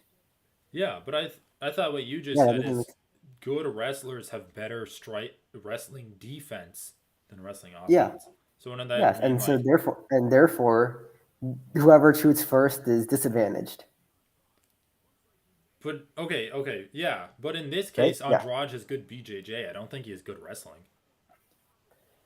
Sorry, I thought you were talking. Oh, okay, yeah. I agree with Well, you that like but I don't even think that's true in every matchup, as we saw in Saryukian versus Gamrot. Like that's true. I was Gamrot thinking pretty like much won Colby that versus fight. Usman, or Colby versus Usman, or Chimaev versus Burns. I think it depends on the matchup, Yeah, I think it is too. but god damn it, dude, that fucking like one arm guillotine choke over Stamen was so good. Both of Yeah, these guys dude. have had sick last performances. Although Silva de Andrade almost got beaten by Sergey Morozov, who got kind of fucked up on he got kind of fucked up by Julian Paiva. So MMA math, baby. And Andros says, "I'm not gonna lie. I don't know Said Nurmagomedov's career, so I'm not gonna comment. I mean, he beat Cody Stamen, who is kind of a mainstay at flyweight Yeah, he was kind rankings, of right? bantamweight, but yeah, it wasn't that. He wasn't like the bottom Oh yeah, five, you're right, bottom bantamweight. 10, 15. Yeah, but still, he's like a perennial ranked. I won't say contender, but a perennial But ranked guy. he was on a losing streak. Stamen was, but Yeah, dude, he beat Eddie Wineland. Did you see him? I mean, Eddie Wineland is Eddie Wineland. Eddie Wineland beat himself. Jesus. Yeah, I think he retired, right? Huh? Oh, I don't know. Dude, I'm sick of these fucking like military commercials. Sit on a pontoon in a. Is this actually National Guard? It's probably National Guard.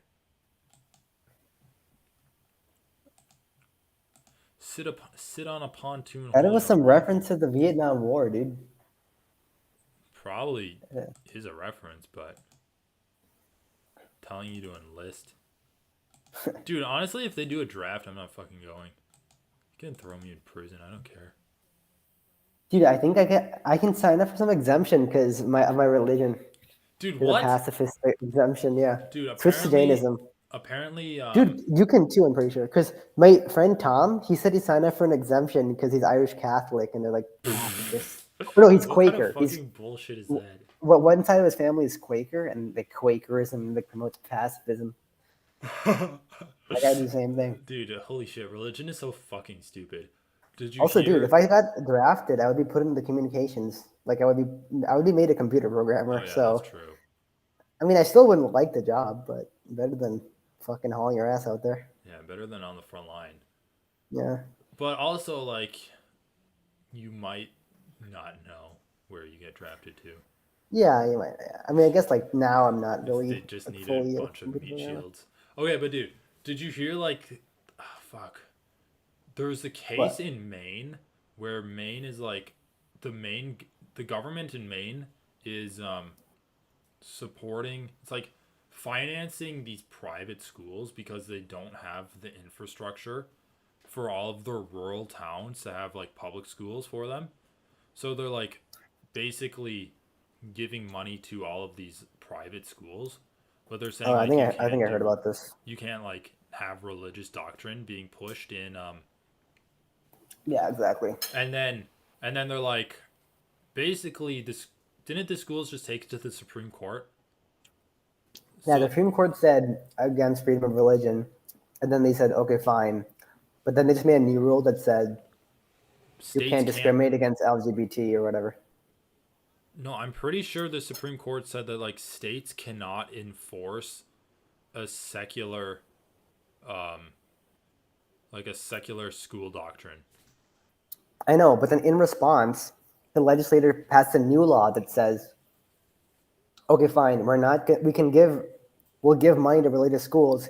You just can't discriminate against LGBT.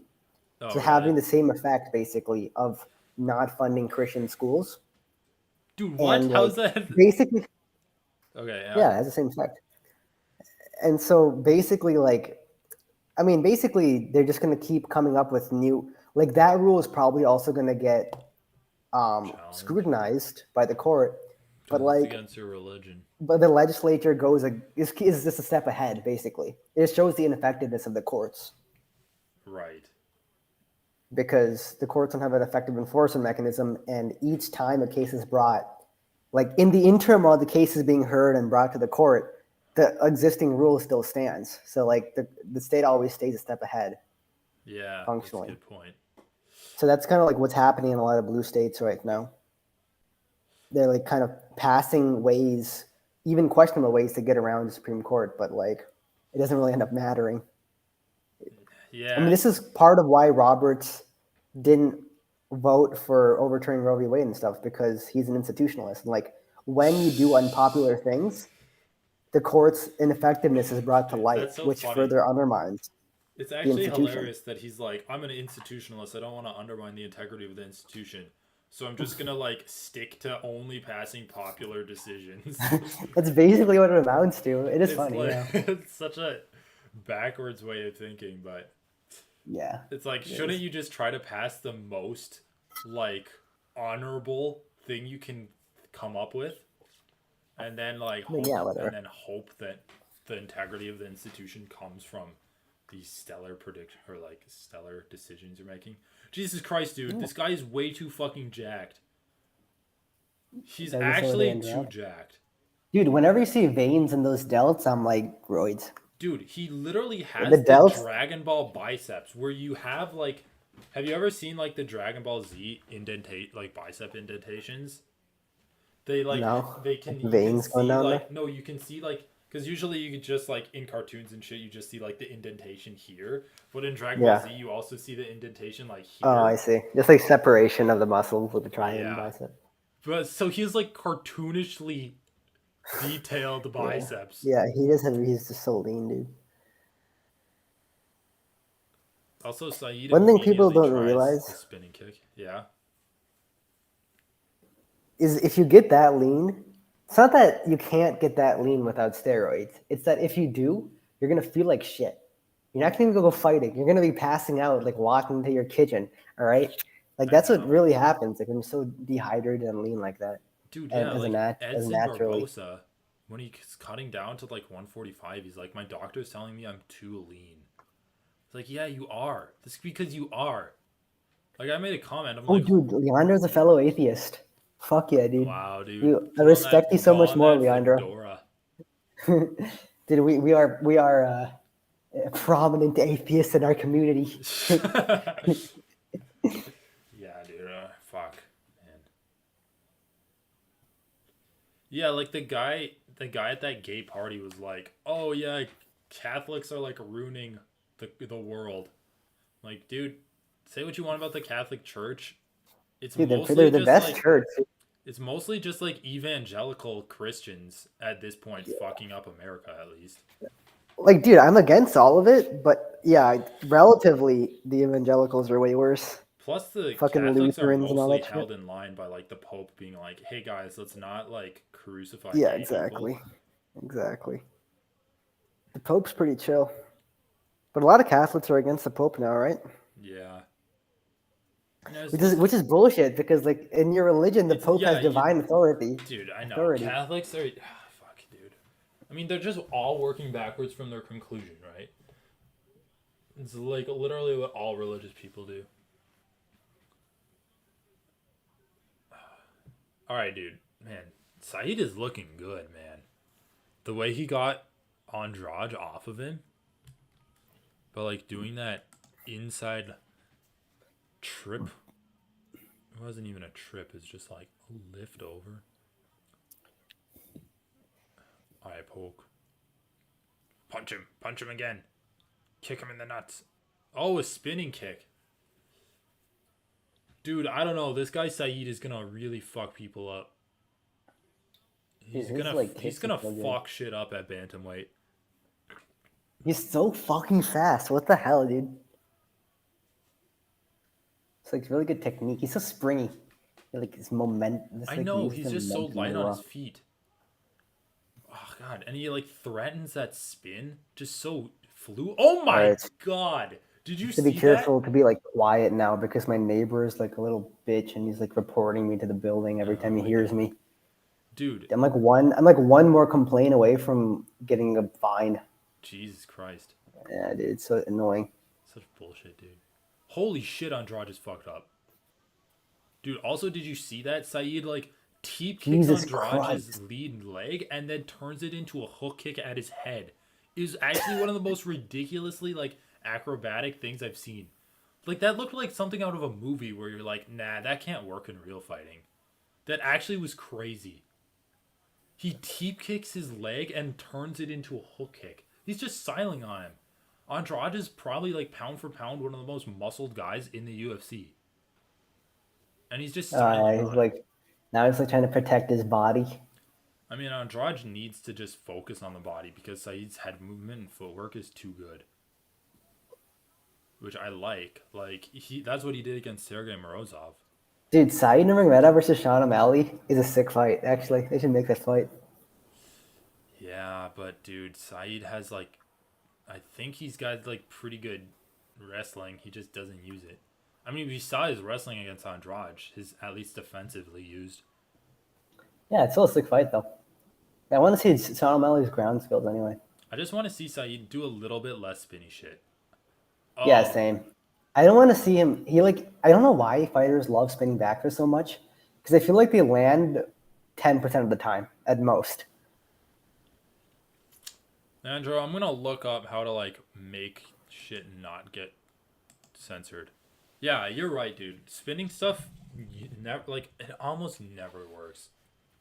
And like the times it does work, it's pretty spectacular. But it takes No, so but much he's handling. landing exactly. He's landing better shit, more consistent. Like missing has a huge cost. I think part of the reason people like it though is because you can spin all the way around, and so it doesn't actually feel like a lot of energy. Like you're not decelerating yourself I when you mean, miss. also if you are out of position, spinning can be like a pretty decent answer. Yeah, it's true.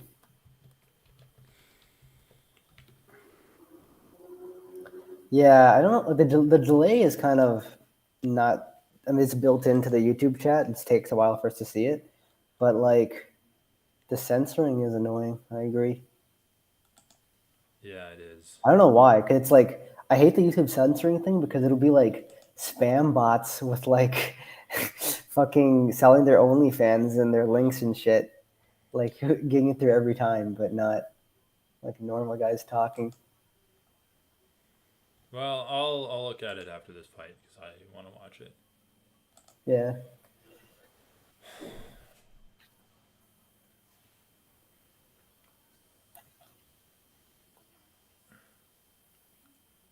Watch Leandro actually just be like spamming racist slurs in the chat. It's like, well, I can't figure out why I'm getting censored. Yeah.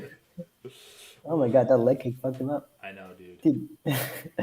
Yeah, I mean, I think he's gonna finish this round. I don't know. If he could just cruise to a decision too, I wouldn't be surprised. Oh my god.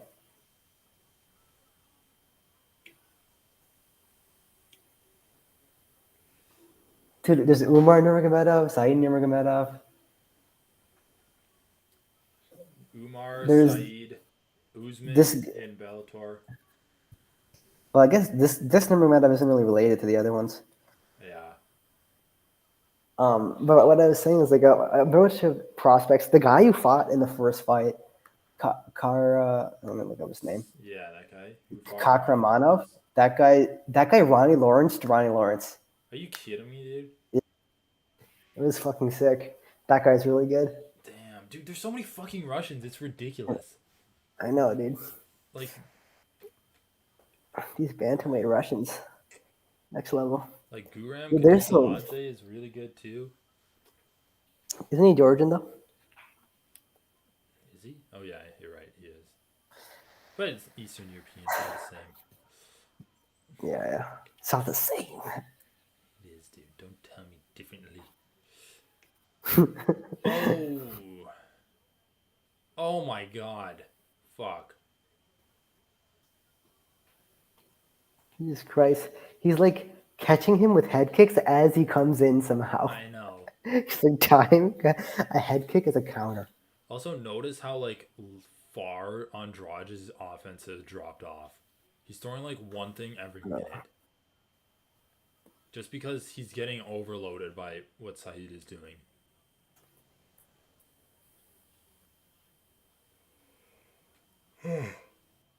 Why was that comment censored out? It's kind of It's kind of scaring me that comment was censored out by the YouTube algorithm. What comment?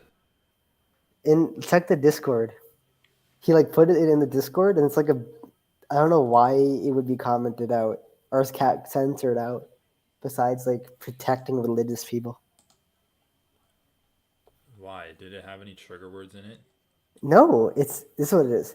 In Brazil, evangelical Christians are trying to contest basic Republican ideals of secularism, etc. The conservative Catholics gave up on this agenda like 100 years ago in Brazil, and they want it back. What the fuck? Why would that get censored? It's literally just like political words, and that's it. That's so weird. But it's like reasonable. It's like not. Yeah, I don't know. The world is a conspiracy.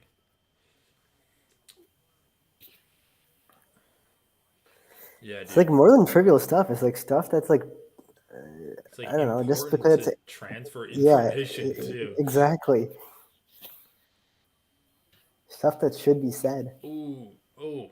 Oh, Saeed has like a single leg, switches to a double. Stuffed well by Andrade. Andrade is a really good fighter, dude. Oh, you're like ahead of me. Oh yeah, I think I am.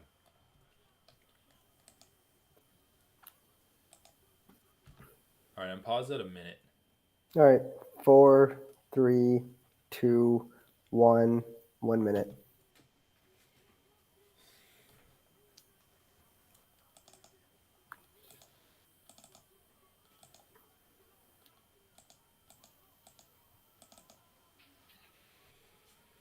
Damn, why are people like freaking out? Dude, I think cracked Paulo Costa versus Petrosian is actually gonna be a really good fight. Yeah, me too. For some reason, I keep thinking it's what's that guy's name off of the Ultimate Fighter? Oh, Petrosky. Oh yeah. Oh shit, dude! Andrade caught Nurmagomedov with a spinning. Yeah, he got hit punch. pretty well. I mean, dude, Andrade is a muscled freak. I know, dude. Oh, if you got triangled there, that'd be awesome, though. I know, that would be hilarious. Oh my Dude, god. fighters should learn how to kip up, I'm telling you. Just explode to your feet there. I guess, but wouldn't your face like come right up into punching range though? You're like, hello. And they're like, goodbye. Dude, holy shit, Saeed's legs are fucking bloody. Why are they? Is it just from like his shins? I wonder if Yeah, there's some if it's kicking his him, own dude. blood. Oh, dude, Yeah, that's it's kicking him. fuck. What's that guy's name? Timur Valiev. Oh yeah, it is. Dude, I can't believe they cut him. He's like so ridiculously good. I know, dude. Why the fuck would you cut that guy? Crazy. I mean, he should just be champion at a different organization. Yeah, he probably would be. There's like an 80% chance of being censored. Paulo Costa needs to cut the crap and start fighting again. Dude is wasting his best years. Dude, he's fighting Luke Rockhold, and to be honest, I think that's actually like a decently winnable matchup for Luke Rockhold. Yeah, I would say so too. Like Paulo Costa beats people by overwhelming them. He doesn't really have one punch knockout power. He just I could see it going both ways. he could. I can see it going both ways, but he's gonna have to corner Rockhold up against the cage and just start unloading on him, because he can overwhelm Rockhold and like finish and knock him out. But Dude, why is he throwing spinning shit? He always just gets his back taken. Like, oh my god. holy shit, that was a good slam. Also, dude, the whole lifting up and slamming thing is overrated a little bit. Like everyone overreacts to it. I But think a dude, little it bit. is cool though. It is cool, but it just looks cool. Like, it's not like it No, hurt I him. know, I agree. Well, takedowns in general are overrated, especially by the Yeah, I judges. agree. Dude, both of their shins are fucking like leaking blood. That's ridiculous.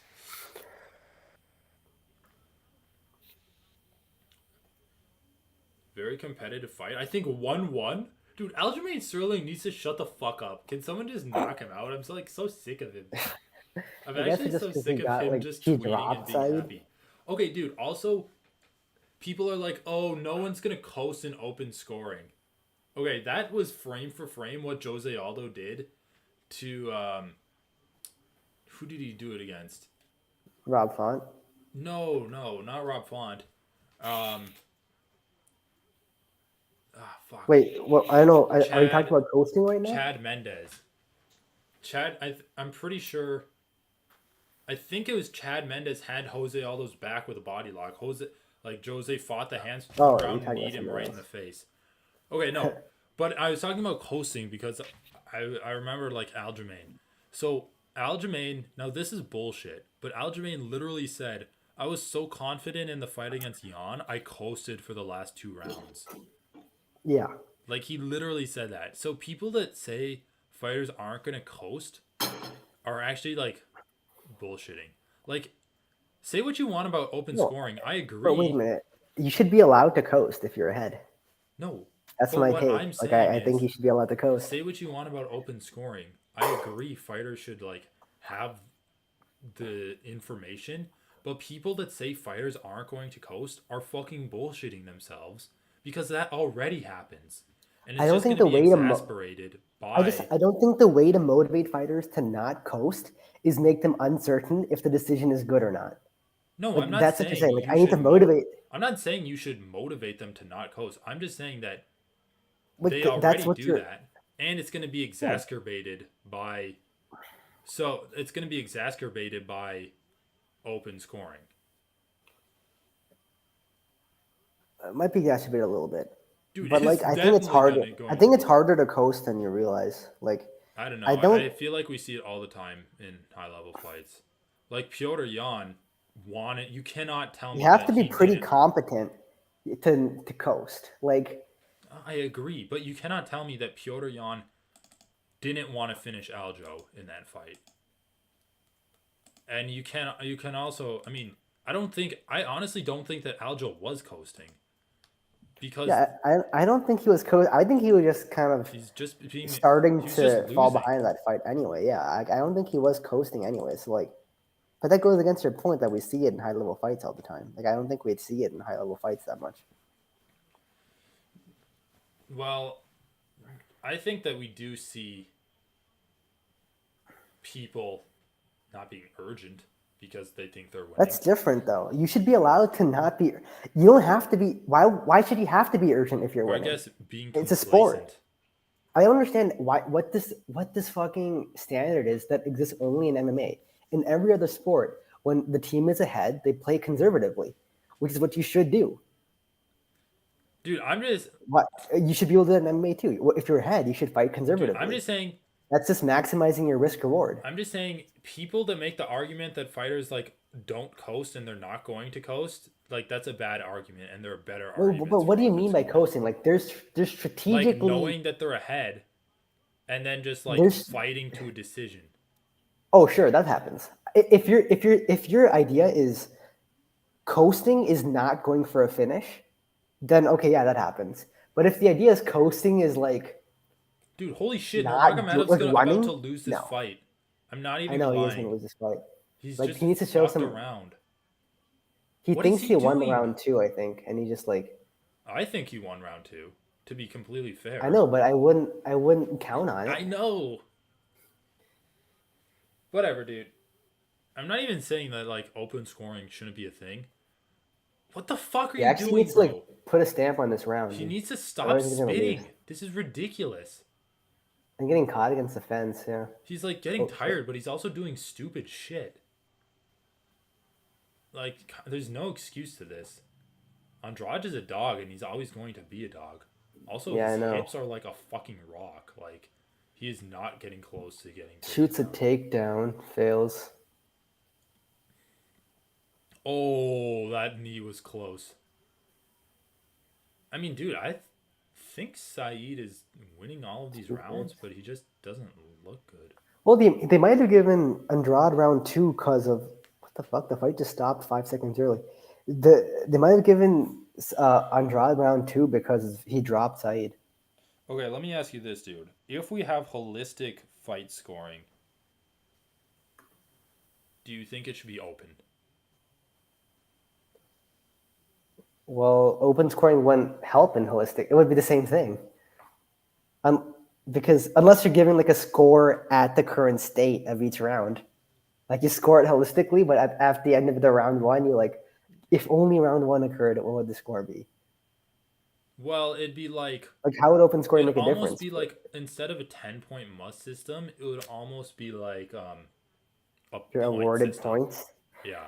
Nah, I don't think that awarding point system was ever going to work in MMA. Just because like the context of each strike, each fight ending attempt is just too different fight to fight, and its significance is too different fight to fight. I know, but That's a problem. I So I know don't think it's you can not ever gonna actually be objectively a award point points. system, but the judges are gonna be like, I thought you did like 10 points worth of work in this round, and then your opponent did like 6 points worth of work or something. Oh, but that's my point. If you're scoring it holistically, you wouldn't even have scorecards at the end of each round.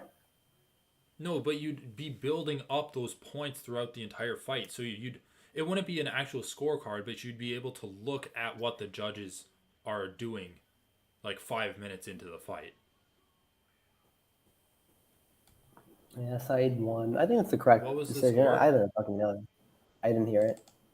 They just say winner by unanimous decision. Yeah, I saw it unanimous, but I didn't hear. I know. I don't know. I think like you need to think about the whole point of holistic scoring is that a guy can win one round by a larger margin than the other guy won one round, Right. but they're both given 10-9. That's the issue, right? But if you're doing it where you're like racking up points per round, 1 point, like you're gonna have to adjust your scale in later rounds based on what 1 point meant in round one. Does that make sense? But if like So like, let's say you just landed like 10 jabs in round 1 and your opponent right, landed like 6 jabs or whatever.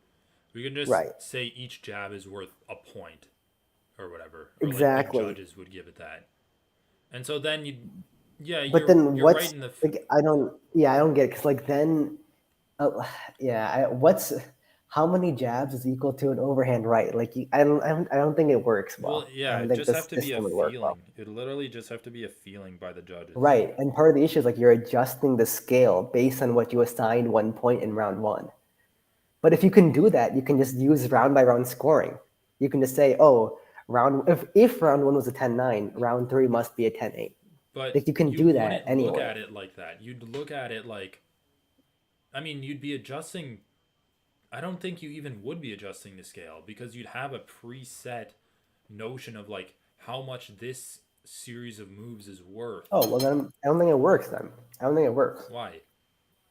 Like One let's just person's think about jab, it like this. one person's jab is different from another person's jab.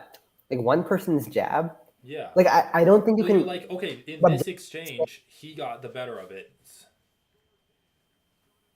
And Dude, then that's like I don't think you realize like these judges are just going by their gut feeling at the end of each round. They're not competent enough to literally count exchanges and fights and like award points. Like that would be hard for anyone. That would be hard for all right, well, anyone to watch let me MMA. ask you this then.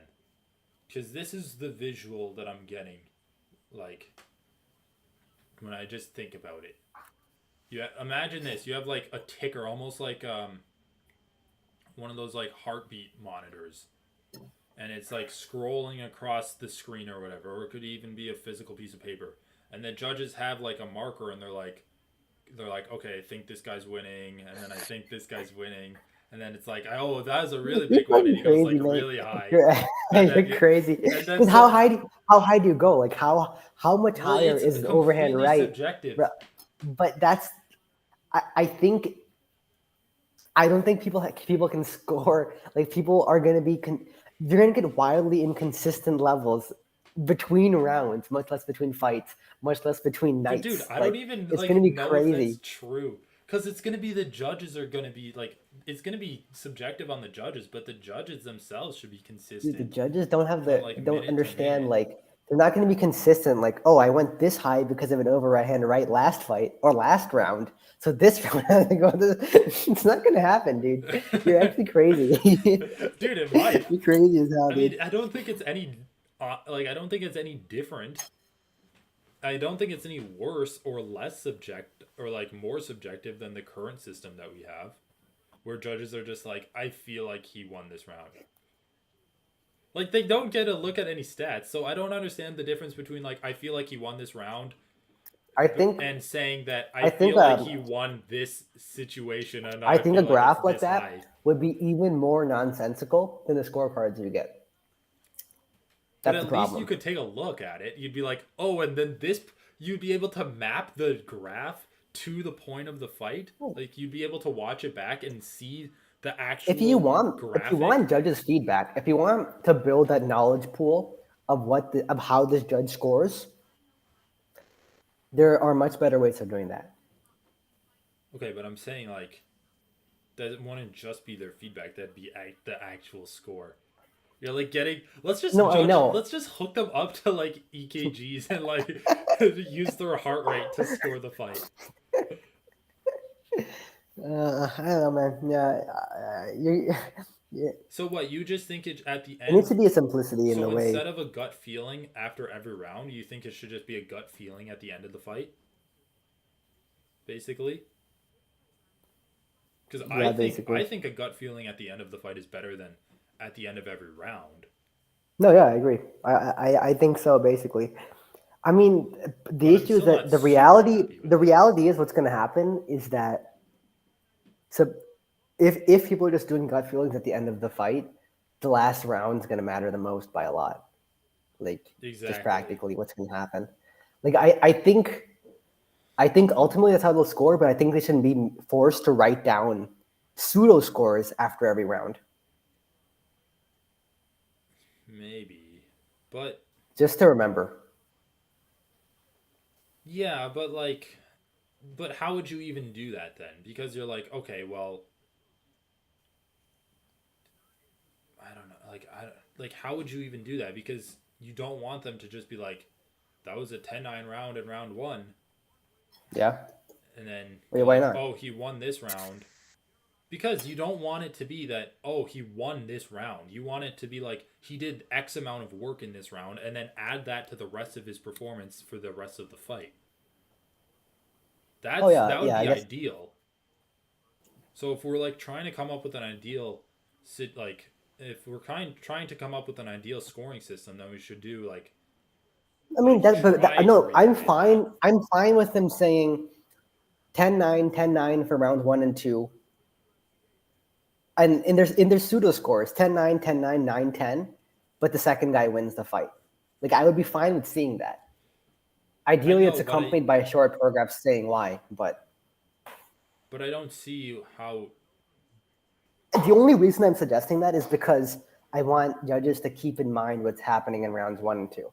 Well, what if we just do this then, and we say like we have like a meta score, so it's like a 10-9, and then you give it like a 1x because it's like really close or something, and then you give it like a 10-9 in round 2, and you give it like a 2x because it wasn't as close as the first one. So you score. So Sure, you yeah. score who won the round, and then you also score how close it was. And then in the third round, and that like just gives it more weight. And then in the third round, maybe it was Sure. like a 4x in the other direction. And so since it was I like, mean, what would also help this is like you can use a more full point system, like a really close round can be a 10-9. A round where a guy pulls away but it's not close to a finish can still be a 10-8 though.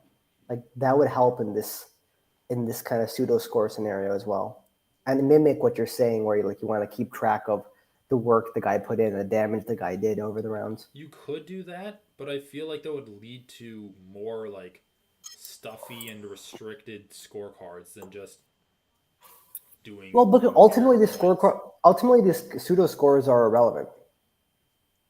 Ultimately, What do you mean the pseudo scores? the round by round scores are irrelevant because the judges are allowed to deviate from them when it comes to scoring the overall Well, fight. I'm saying, what if instead of just scoring it holistically, you do like a meta score after each round? Isn't the Metascore the same thing as just using more points on the scale? But it allows you greater freedom to have like a variation between round to round, because instead of just like a 1 point variation where it's like a 10-8 versus a But 10-9. if you're using all 10 points, that's more than enough variation for you to capture I know, but all the the thing things. is, like, just the place we're at, The real problem is that we don't it have all changes. 10 points. Well, yeah, I know. I mean, I think that's. I'm just saying though, if we want to change something like that, I think the simplest thing to do would just be to say, yeah, use the whole point system, clarify what a 10-9 and a 10-8 means, and then clarify that it's different from right now. The other thing is that you would probably have to adjust the penalties for points. Like a 1 point penalty would mean less if you're using more of the point scale. Right. That's true. I mean, penalties are a whole separate conversation. Yeah, we can get to that The later. Yeah, it problem is a is with just consideration. changing what, like, Dude, or this like, girl with an eye patch looks sick. It's actually like well, she looks cancerous. That's why. cancerous. Dude, she's all No? old and wrinkled. Well, the kid version didn't. And the old version is still not that wrinkled, dude. She's still like pretty healthy. Dude, she's missing an eye. How healthy could she be? You can be healthy missing an I eye. lost my eye to cancer. Speaking of the cancer. No, but dude, I feel like my biggest problem is we're so, it's like would break so many people's minds to be like that was a 10-5 round. It would literally just like break people's minds. At the beginning of the broadcast, you have to put a message saying like, "This is the new scoring system." I know, yeah, you're right. I mean, I agree. A 10-5, dude. Also, like 10-point must scoring system is so fucking weird. At least use 6 through 10. Like, can you just agree with me that a 10-point must is weird? Like, what? How Yeah, did it that is. even get developed? This is from boxing. In boxing, it actually makes more sense But why? because Like, there's a more objective criteria for what a 10-8 is. but why can't you just give a person like, oh, he won this, and then if he won it really handily, you'd be like, oh, I'm gonna give him like 2 more points for it. Like, why is it a 10-point must, and then you subtract from the loser? Like, I don't understand. Like, it's a No, yeah, it's true. seemingly just arbitrarily complicated Just like like maybe to make system. it, yeah, I don't know, maybe to make it easier to tally. I don't really know. You are right. I don't know. So the winner would always have the same number of points, and So, then dude, there's Jailton Almeida and Chao Baralio as like the two Brazilian prospects right now. cracked Costa. Dude, that's like my favorite nickname we've come I up know, with for a dude. fighter. It is crazy how much he looks like a Brazilian Steve-O, though, too. Oh yeah, he does. Yeah, you're right. The Brazilian Steve-O.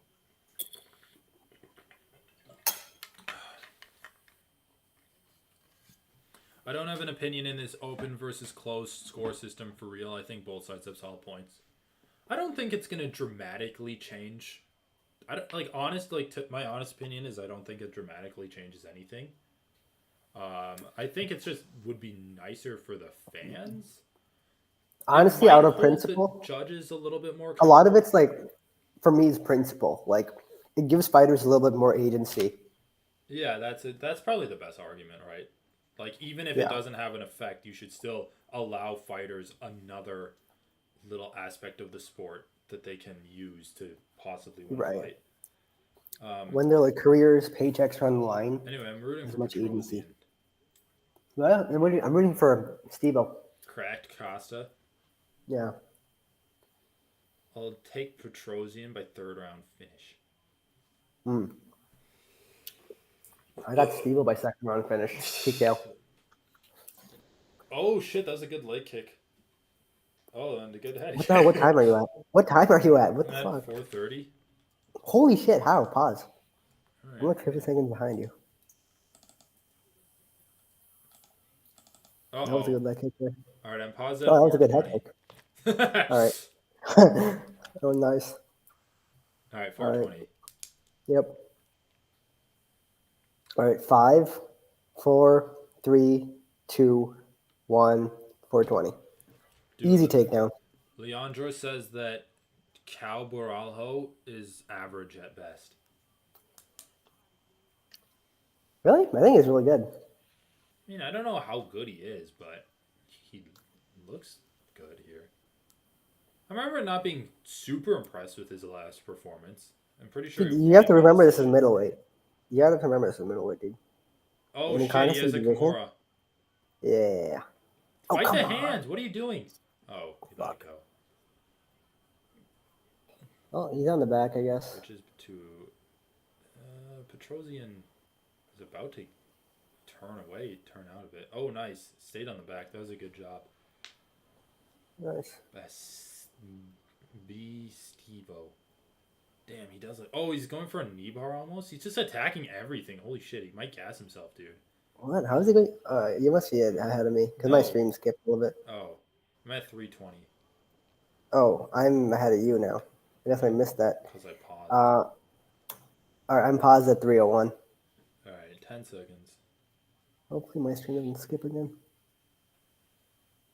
All For right, me, he was just on the back the ready, whole time. set, go. Yeah, he was on the back, but he like was thinking about a leg, or like a knee bar, like a leg attack. Come on, Petri, Petri dish. Petri dish. Oh, come on, buddy, you can do it. I For wriggling believe in around in you. there. If you can survive this.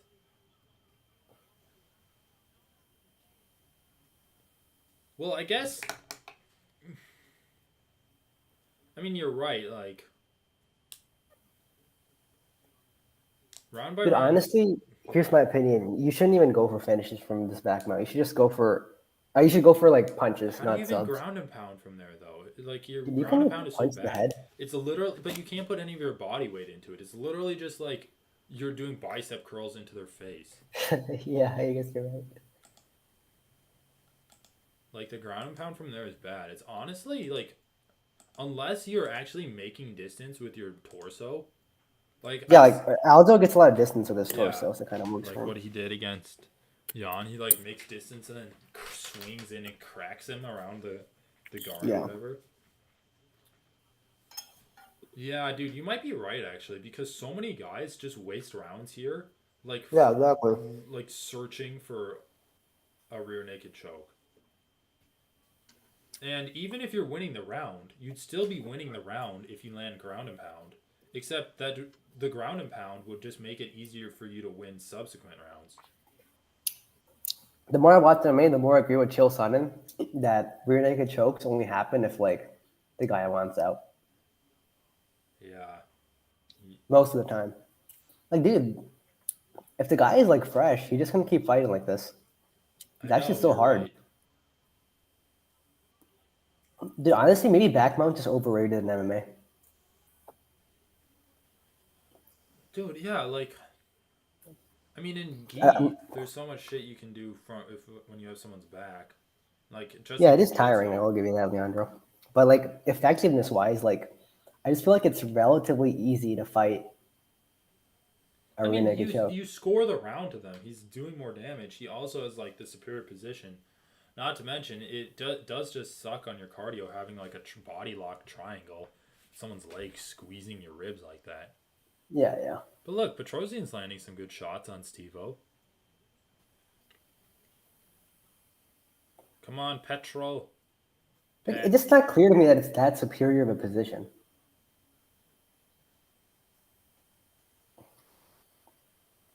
Especially this. He doesn't even have a body lock. He's just like hooking Yeah. his legs. Like that's not even that uncomfortable. Like you're still at constant risk of getting rear naked choked. Dude, a tight body lock is so beautiful. Just love sucking the air out of their stomach. Dude, I literally never body lock people. I don't think Why? I've body locked someone once. Just never get in that position. First of all, most of the I people always, that's like my only rear naked choke's like my only submission, dude. dude, I literally never take people's backs because I'm probably like one of the heaviest people at my gym. And Yeah. honestly, I'm just afraid of crushing them. Crushing them on their back. Yeah. I guess like if you're on top of them. Yeah. Like on turtle, like even when I'm drilling, I'm like, I don't want to like just go on top of you like that. Oh. Oh, that's not bad. A lot of really heavy people like get on me. Yeah, I know. I should just crush more people. Free spirit. All right, I mean, dude. the pressure isn't like going into your spine. It's going into like it's going through your legs. Like you're perpendicular with your knees, bro. Like your frame's taking a lot now. Yeah. You're still just on their back. Yeah, yeah. He didn't work much. Leandro says he didn't work so much from the back. It was different from Talia of Santos versus Valentina. Dude, just top, man. Come on. Dude, bringing up old wounds, Leandro. Come on, man. Come on. I mean, plus Petrosian just like had no offense that entire fight. So,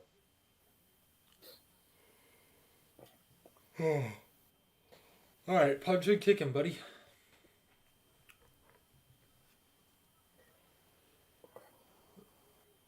Come That's a on, nice kick. Petri. Just get up, my man. Petra. Leandro says, in my gym, I have juiced 200-pound cops trying to take off my head, so I don't have to worry about putting my weight on people. What's your weight class, Leandro? That's a powerful takedown. That takedown is powerful. Dude, I did the Habib leg lock on someone. Didn't really work. Because you can't ground and Don't you mean pound a him. cage? Huh? No. I saw this, like, jiu-jitsu move technique that Habib was showing off in a YouTube video. Like, talking about how he uses his takedowns to, like, lock up their legs. He basically triangles their legs, right? With his. Yeah, yeah. My favorite part of jiu-jitsu was watching because was getting random jiu-jitsu videos recommended to me, technique videos, trying to execute them in the gym and like failing miserably. Yeah. I mean, I did it against a white belt, but the thing is, like, you basically pass. Wow, dude, Petrosian actually reversed it. He's about to get guillotined, but I don't think it's going to work. He's not in his guard at all. Yeah, I fought the hands. This is the round, dude. This is where he turns it around.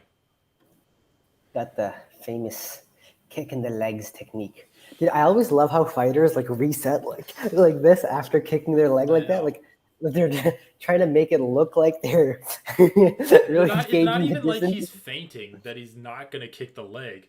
He just resets and then I know, it's like, well, what are you it's so resetting for? The guy's telegraphed. lying there. Yeah. I don't know, dude. So many fighters reset for no reason. It's such a weird mental Dude, tick that it's fighters just have. to make it seem like there's action. That's the only reason they're doing that. No, but like just in general, fighters will always just reset. Oh yeah. They always have like reset tells. All right, dude. Cracked Hmm. Costa. This is where he starts to fade. I'm telling you, dude. He was working really hard at the beginning of round one for like submission attempts. I think he's tired. Yeah, he might be tired. Petrosian reversed the takedown. Oh shit. Petri just got taken down. Oh my god, what are you doing? Just get up. I guess he can't really get up now. He's got his frames. Oh wow, that was such an easy pass.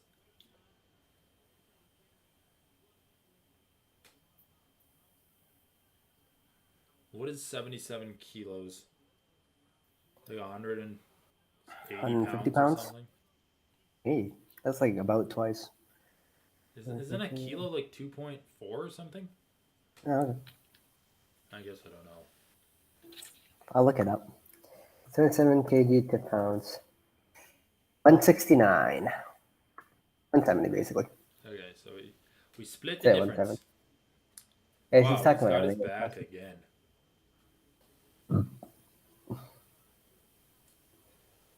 Dude, Petrosian should just quit.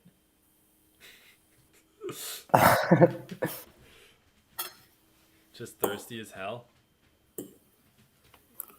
Hmm? No, Andre said he had to cut weight. Hmm. He had to cut 84 kilos to 77.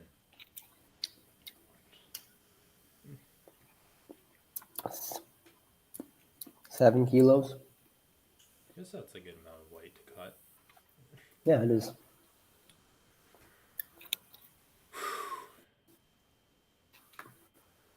Dude, I'm actually so good at like getting people off my back. The problem is I usually get them off my back and into mount. Well, that's what you should do. Like if you're on the back and you're losing it, you should transition them out. But then I That's just like the standard. yeah. But then I just like usually but I'm also like good at sweeping them off me into mount and ending up in their Yeah, dude, mouth. I'm like really good at stopping mount. I had this And one roll the other day where it's just like he kept like taking my back and mounting me, and then I would just like sweep him and get in his guard. We were both too inept nice. to like submit each other. Ah, cracked Costa, dude. He is looking kind of cracked right now. Whatever, I'd say he's up 2 rounds. He's up 2 rounds, though. Good position.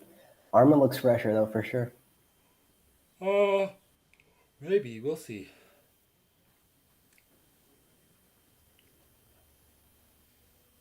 They both look tired as fuck.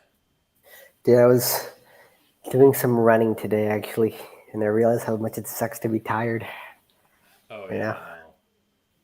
it just sucks. Dude, I know. It's literally like people's worst fears. Well, a lot of people have never actually felt what it's like to be tired, but it's like athletes' worst fears. Yeah, it is. Yeah, that's why, like, if I ever decided to do a cage fight or whatever, that's like the first thing I would do. Just start running until I puked. I know, dude. Once you're Because tired in there, nothing matters. if Nothing you're fucking matters when you're tired, you'll tired. just tap immediately. Yeah, dude. Like, yeah, seriously, nothing matters when you're tired. Like it's literally the only thing you're thinking about. Every decision is just based off of what uses the least energy. Yeah, it's crazy. I guess like people talk about, oh, don't like it's okay to get tired. You just need to like be able to deal with it. And I wonder if that's Yeah, I actually mean, when I true. say tired, I'm talking about like gas tired, like tired. I know, but like guys in MMA get tired like that, and then it's like, do they Yeah, I even? mean, definitely like some mental They strength just involved know how too. to deal with it. Anyway, I predicted third round finish for Petro, but I don't think he's got Well, it. I don't think he's got it either, but honestly, I don't it could think he's gonna happen. get taken down this round, but I don't think he's gonna finish Dude, his Baralho. takedown defense kind of sucked. He might get taken down. Yeah, but Baralho was tired, dude. That entrance was not as good as those earlier ones. He's got double unders. No, not really. Kind of. This is like trying. Oh, there you go. Petrosian was trying to pummel. Petrosian's got double overhooks. Yeah. Shit. Quite what you Dude, want. honestly, Barajo should just pull guard. Nah. Nah, that might actually lose him the round. Yeah, I know. I need to fight. He just gave up double underhooks. Yeah. I gotta try. Come on, Petro. Do it. Do it, my main main. Oh, you like Petra so much. I don't know. He lost his last fight and I picked him too. But he ended up winning on the scorecards.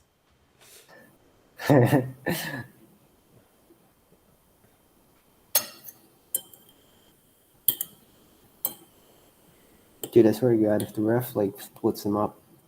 Dude, you better not. This ref's actually good too. It's the guy with the big beard.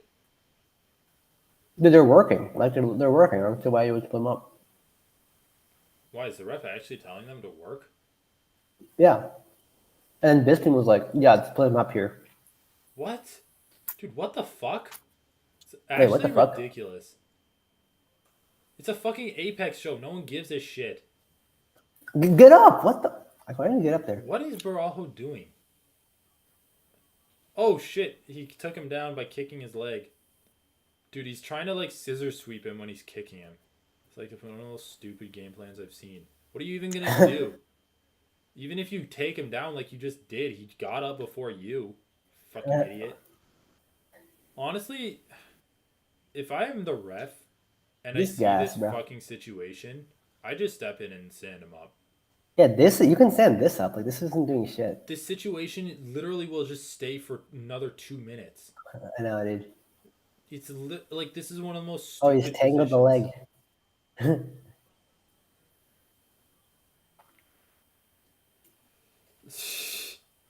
But the part of the thing is like nowadays all the guys who do the pull guard know that they can just stall like this and the ref will stand them up safely. Like it's not even worth trying to get up on your own. When the ref will give you the like safe stand up anyway. Dude, I wonder if it's illegal to be like takedown. I wonder if it's illegal to be like you can get up and like pretend like you're gonna walk away and then as they're standing up punch them in the head. Like no, because the ref always gets in between when they do that. But dude, not always though. Like if sometimes the ref will get in between if the ref wants to stand him up, but if it's just the fighter, that's like no. If the fighter indicates to the ref, yeah, stand up. The ref will get in between. But you just say it to your opponent. You're like, come on, like come on. That probably would work once. It would also probably break your hand on their skull.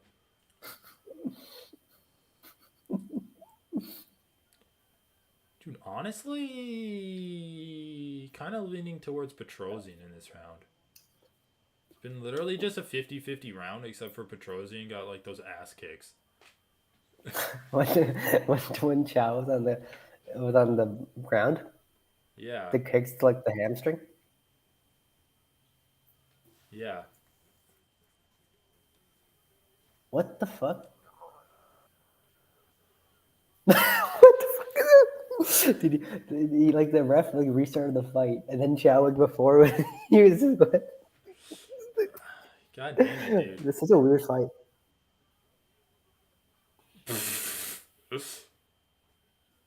Anyway, 2-1, Chow. Yeah, 2-1. I don't even know who won round 3 to be honest. I guess Hartman, but not really clear. I think Armin won. Like they were just clinching up against the cage the entire time. Maybe they'll give it to Cracked Costa because he was on the outside. Cracked Costa had a couple knees in there. Yeah, but I think like Armand did too. They both did. Either way, like Armand didn't do enough to even justify giving him anything over that back control. Yeah. Fishing frenzy. Oh.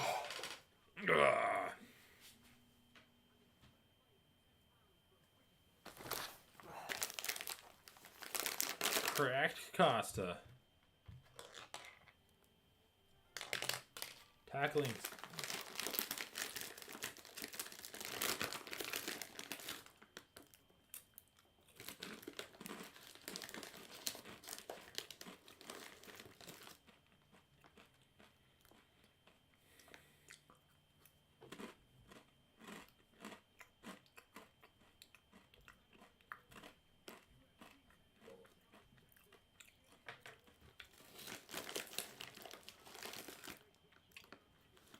Yeah, you're right, Leandro.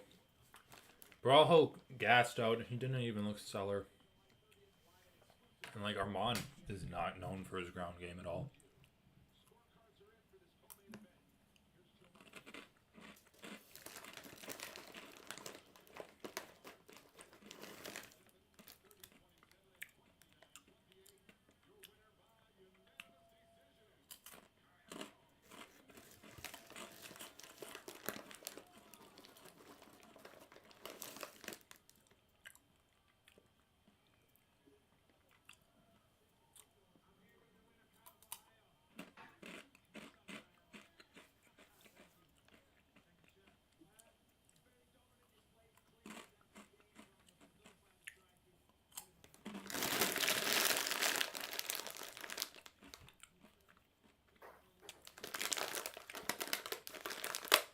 I mean, he's good, but yeah, you're right. Like, nothing too spectacular about him. I don't know, dude. Disappointing performance from Carajo or Barajo. I think like, I mean, the thing is, I think he's gonna be good against the division. He has a good mix of striking and Middleweight. grappling. Yeah.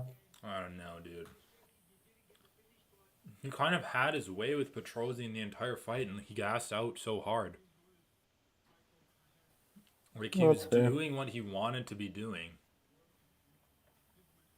He had his back multiple times, didn't get the finish, didn't ever put up like a meaningful attempt at ground and pound. Like, you can say he had a few good knees, but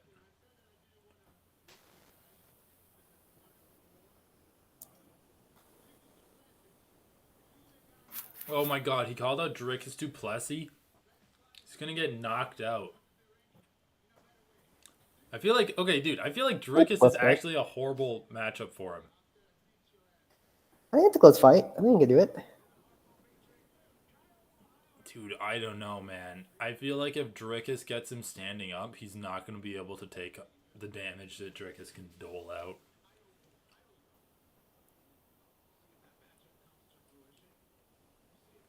Damn, Oliveira downsized his glasses. God damn it, dude. If I'm 40 and I look like that, just like ask me for steroids and I'll give them to you. Holy shit. Why is RDA so fucking jacked? This is ridiculous.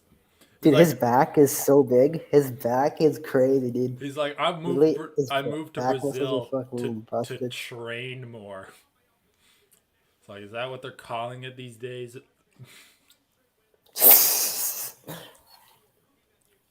Eighth highest strike rate among active UFC lightweights. That's not even a good stat. Like, top 5 is bad, but like eighth.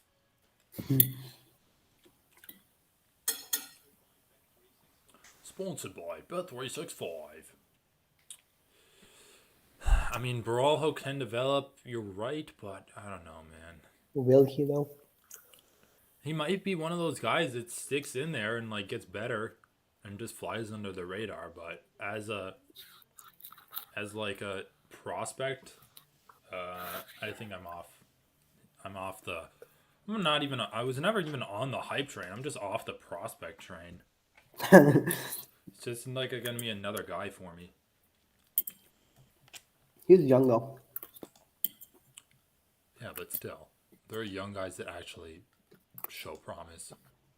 Dude, not a middleweight. Not at middleweight, okay, yeah, but I'm just talking about in general. I'm saying against the division, he might be Andre pretty good. Muniz. Dude, holy shit. I was listening to Ariel's podcast, and he's like, Jalen Turner looked so good in his last fight, he should fight Mateusz Gamrot. I agree with that. What's wrong with that? Dude, what? Why? Literally, Jalen Turner was not ranked in his last fight. And Gamrot's like Okay. getting pushed up against the top 5. Why would he fight Jalen Turner? Didn't you just Yeah, say I you don't were... think Gamma wants that fight, but I think the Didn't fight would be good. Well, yeah, I think the fight would be good, but it makes literally no sense in the rankings at all. I mean, yeah, I would rather see movement, and so therefore I would rather see Gamrot crack into the top 5, a new name. Right, and yeah, Yeah. obviously, like he's been moving up. Why would he move down now? Why would he move? Why would he like move down to fight a newly Did ranked Ariel? I don't opponent? know why. Ariel also has this thing where like he likes the top 5 to stay the top 5. Yeah, I see this in a lot of his matchmaking. Like he doesn't like people like getting into the fucking top 5. Yeah, it's almost like, yeah, I think you're right. I think it's almost Whereas like just I like, really like to aggressively test the top 5 against the people under them. I think in MMA we do a little bit too much gatekeeping, Yeah, exactly. gatekeeping of the rankings and of the top five, Oh, like that's 100%. more than Not the even a little, rankings. dude. Not even a little too much, man. I think it's like way too much. It's like we were like, oh, you made it to the top five, congratulations. Your bonus, your like reward is you never really have to fight someone outside of the top five unless you like are on a 2-fight losing streak. Like look at fucking Michael Chandler. He fought for the title, then he fought Dude, Michael Gaethje. Chandler needs to fight like slower. Michael Chandler needs to fight Gamrot. It's crazy. He's coming off of 2 losses. No, sorry. And then he beats Tony Ferguson, which doesn't really even count.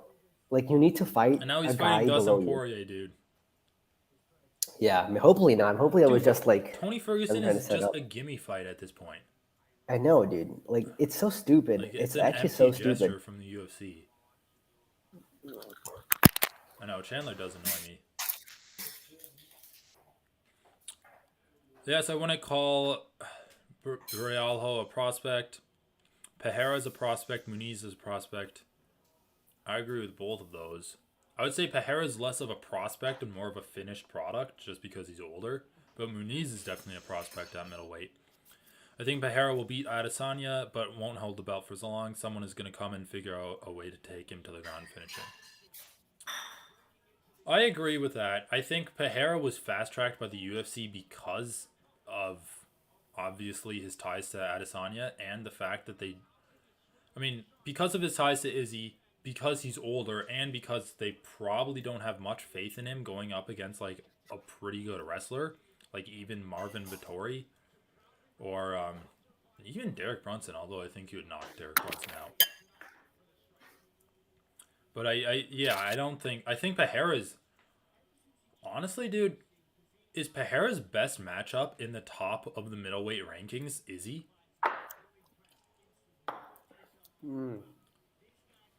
Probably Paulo Costa. Yeah, you might be right.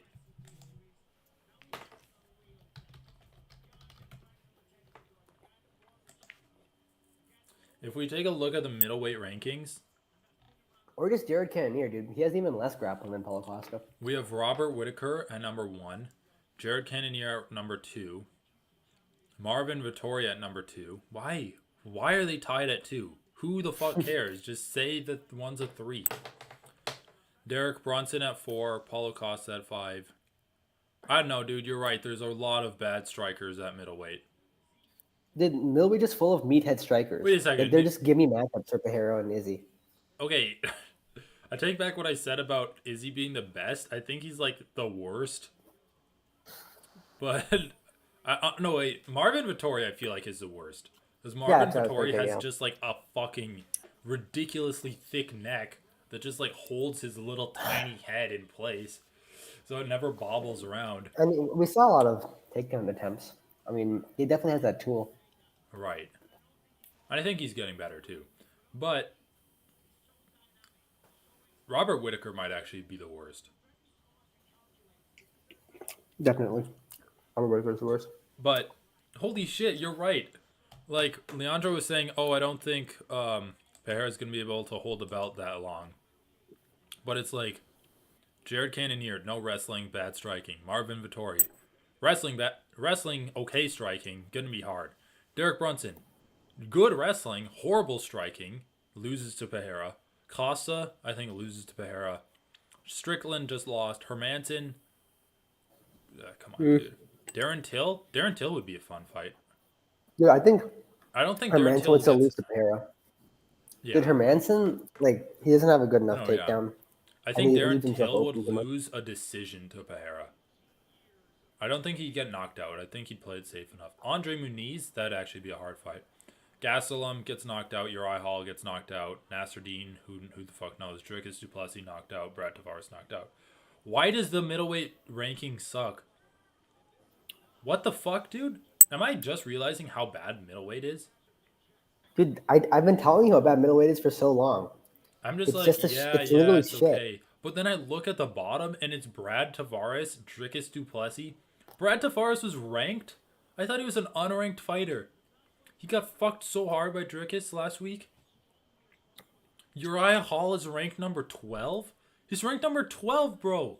He's on like a 3-fight losing streak after beating Anderson Silva and Chris Weidman back to back. Those were horrible performances from him. Against like old fucking talent. Dude, what the fuck? Put Luke Rockhold in here. He's actually better than like half of the division. At least Luke Rockhold is unironically better than like half the ranked guys. yeah, but he just hasn't fought in a long time, and he went up to light heavyweight too. So I agree. He'll probably make it in the rankings after his next fight, but it's fine right now. Apparently he's like super lean and jacked. I mean, I think he's better than Brunson. I actually do favor him to beat Costa. Yeah, Sean same. Strickland might be a hard one for him. He might get overwhelmed by Sean's strikes. Just like Sean's steady barrage of jabs and shit. Jack Hermanson versus Luke Rockhold would actually be a fun fight in my opinion. Darren Till might beat him. Andre Muniz might beat Luke. I think Kelvin Gastelum loses to Luke. God, dude, Kelvin Gastelum versus Luke Rockhold is like such a weird fucking fight to think about. It's like from different eras and like 2 weight classes apart. Dricus du Plessis is actually gonna like start making waves in this division. He's gonna beat Uriah Hall probably next. They probably want to see Uriah Hall get knocked the fuck out, right? Yeah. He's literally like never been finished. Vittori has good BJJ people you don't usually know. I mean, I don't think BJJ is going to be the thing that beats Pereira. It's just going to be good takedowns and good top control. I mean, that's a part of submission grappling, but mostly that's like a focus of wrestling.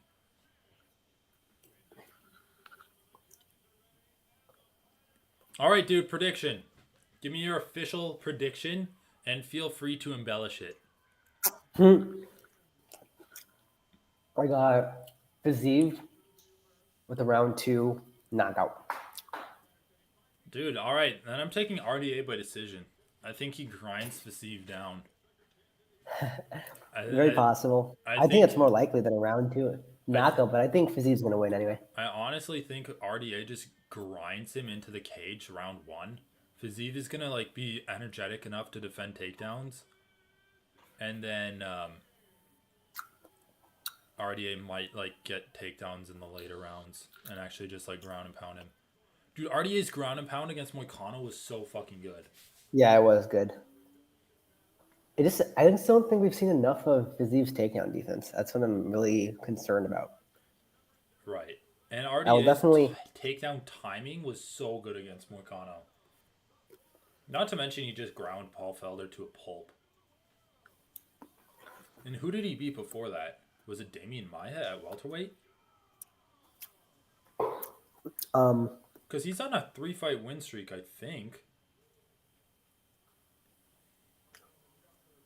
I think he won one at welterweight, unless he had lost to Colby and then fought Paul Felder. Fiziev by decision. Wait, Leandro's prediction is Fiziev by decision, or his prediction is RDA by decision or Fiziev by decision. No finish. I can see RDA getting finished. I can see him getting wobbled by Fiziev and then Fiziev just unloading on him and the ref stops it. I mean, I could also see Fiziev getting finished by a ground and pound. Like, I can see anything, man. This fight's really hard to predict. It's super hard to call, in my opinion. I don't see RDA getting knocked out cold.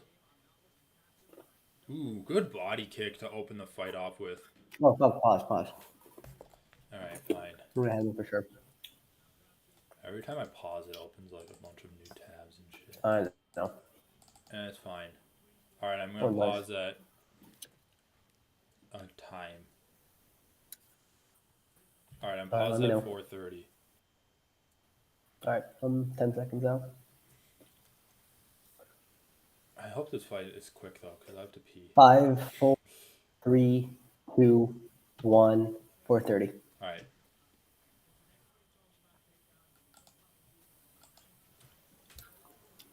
Damn it! I missed that kick. Good left Oh, hand shit. from RDA. No, that was good. I love how Fiziev's. I love Fiziev's footwork. How he just kind of like prances side to side. Yeah.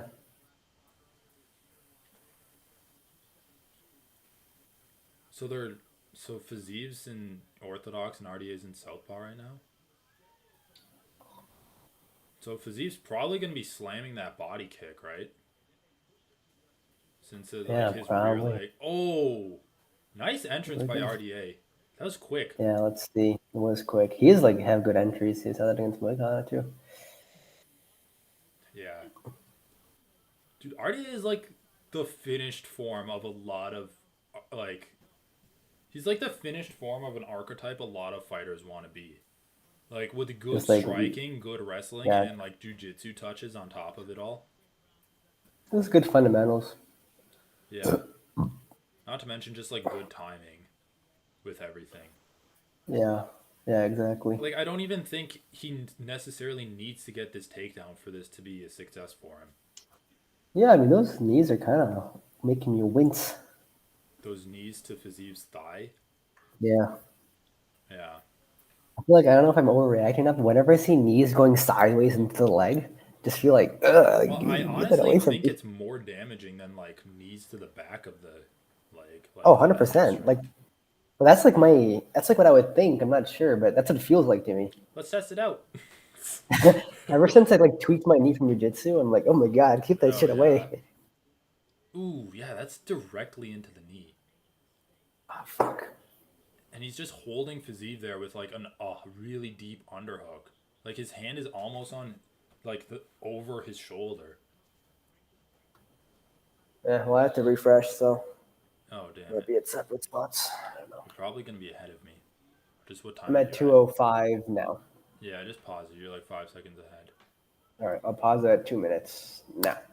Alright. 3, 2, 1, go. All right. Oh damn dude, this stand up is good. I missed like how Fiziev got away from the fence. How Yeah, I did he do kind of that? missed it too. All right. Oh, nice. I think he just like broke away. It's like ooh, that was a flying knee that looked like it Yeah, connected. partially, I think. Also, like Fiziev is definitely doing well in the stand-up.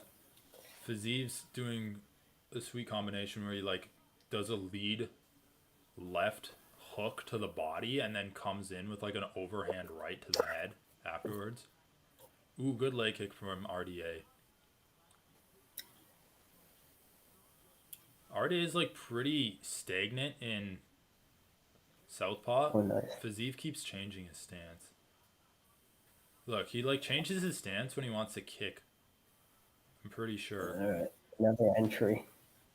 But He, like Fiziev's always catching it in a good position, so I know, dude, but like, yeah, I know. I don't know. Eventually, I feel like he's gonna get tired, and RDA is gonna start getting these takedowns.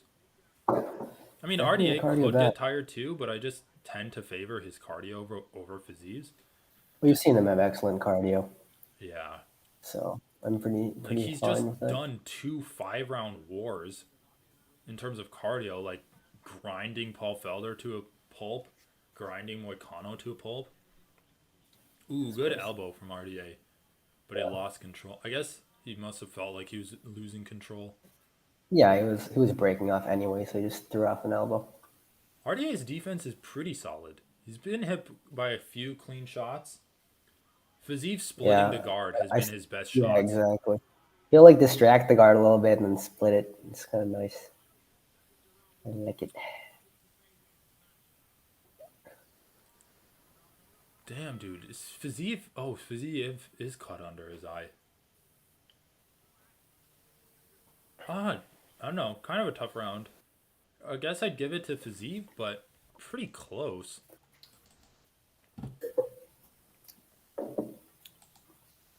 Pretty close all in all. Yeah.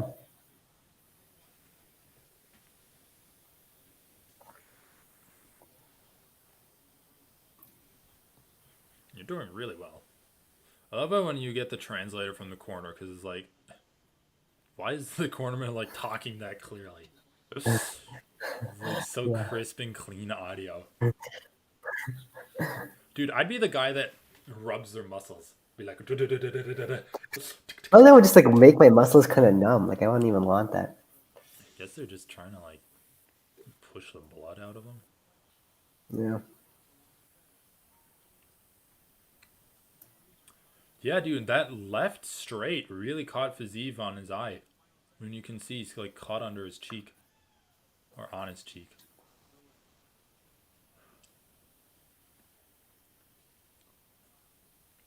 Like, dude, I would like it if we had just more loose rounds. So it'd be like, oh, that was a Fiziev round, but it's only like a 1 point round. So it's like the judges That's what didn't value. the point system does allow for that. Like I you can know, give but this a that's 10-9 not and like give. I know that's not how they use it, but I'm just saying the infrastructure is there. the infrastructure is there. You're right, but it's just a stupid Like what you're infrastructure. saying is literally what the 10-point system It's is a for. stupid infrastructure. Just say Fiziev by 1 point. It's so much Well, okay, simpler. I don't even know if that's simpler. I mean, it's fine. I don't care about that. I just want them to use the points, use the skill.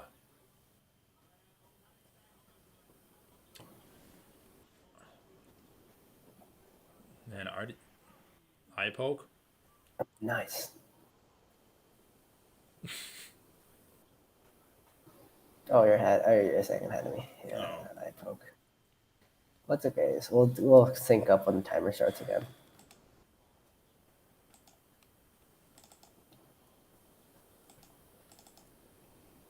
All right, I'm paused when the red timer hits 20 seconds. Yeah, that was a pretty bad poke, I think. Did you hear me? Nope. What do you say? I'm paused when the red timer hits 20 seconds. Oh, that what? You're behind me? I Uh, don't. just I was past that already. I'm all right. I'm paused at 3:55. I was behind you because. All right, ready? 3, 2, 1, play. Ooh, I love Fiziev's hooks to Nice. the body. He's good Yeah, because he it's so doesn't like tight. headhunt that much, and we Yeah. are getting Like to see a good view of his takedown defense. it's been Ooh, fine enough. low Oh, single leg. That was a nice entry. Dude, RDA's entries have never I've never seen him do a bad takedown attempt. Like even if his takedowns get stuffed, he's still getting in deep on the clinch and like landing doing good work from the clinch. oh, nice. Turns into him. Yeah, that was good defense from Fiziev. Fucking hell, my stream just skipped to 3 minutes now.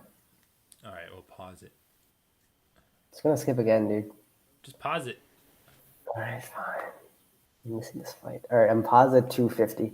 All right, play. Fucking hell, dude. All right.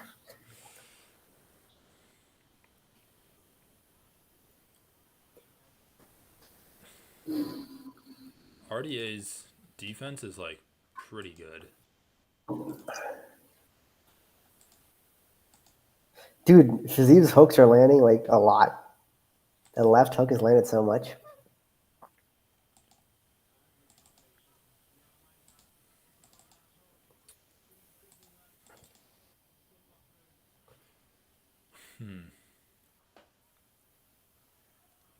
All right, what time are you at?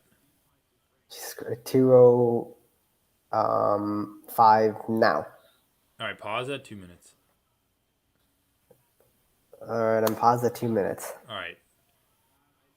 5, 4, 3, 2, 1, play.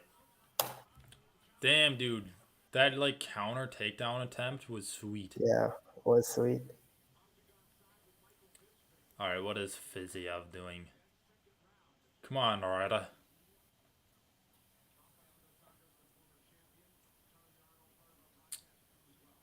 I don't know, dude. This is an interesting fight. Oh, there's still a minute and a half left. Interesting. I mean, so far I think Fiziev is winning. I agree. But I just don't know how much RDA has left in the tank, right? Right. Like I just think the card is going to have a huge role. I The don't think this cardio fight's going and to end just in a finish. resistance to damage. Like this fight seems like a decision fight to me at the moment. It's just so grindy. The thing that makes me slightly favor RDA is that this is what he wants. This is how he wins fights. Doing a grindy, dirty game up against the cage, and that's what's happening. Yeah. But like But he is losing rounds in my opinion. I don't know if the judges see that, but I agree with you. I think the judges like should be seeing that. Like I don't think the judges like the look of fighters going for takedowns that get stuffed. yeah. But I And I mean, also do think he's getting out damaged. this is why I'm happy I didn't bet in on this fight because like the judges are going to screw. I can already tell the judges are going to screw this up. I don't know, dude. I can feel it. Maybe. That was a sweet left hook. Fiziev is Oh just my god. overwhelming RDA with his I know. combinations. Like, dude, in the striking, But dude, Fiziev is just the like thing is, way ahead. Fiziev is taking damage too. Like RDA is just throwing straight punches and they're getting through. Like, dude, sometimes Fiziev does get a little lazy with his defense. I feel like for like each punch RDA is landing, Fiziev is landing like 3 strikes. I know, but dude, does it matter if RDA can just like outwork him? That's the thing. Is it even gonna matter? Well, if he's losing rounds, then how does it not matter? Well, yeah. Holy shit! Why is RDA's arm bleeding that badly? I don't know. I was like, what the hell happened there? Oh, his arm got cut by an elbow. How does wait? Fiziev elbowed or RDA elbowed Fiziev and cut his own No, arm?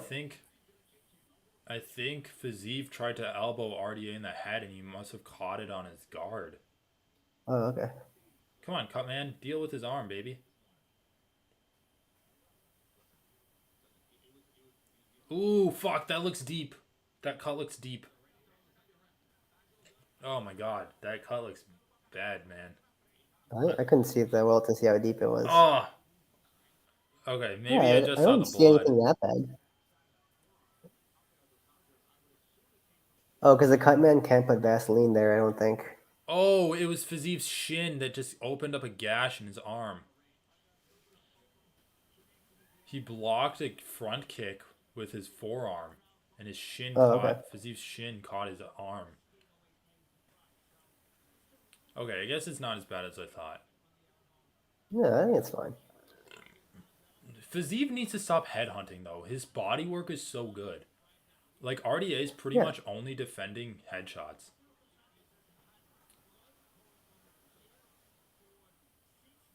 Yeah, like I don't think the elbow cut's that important.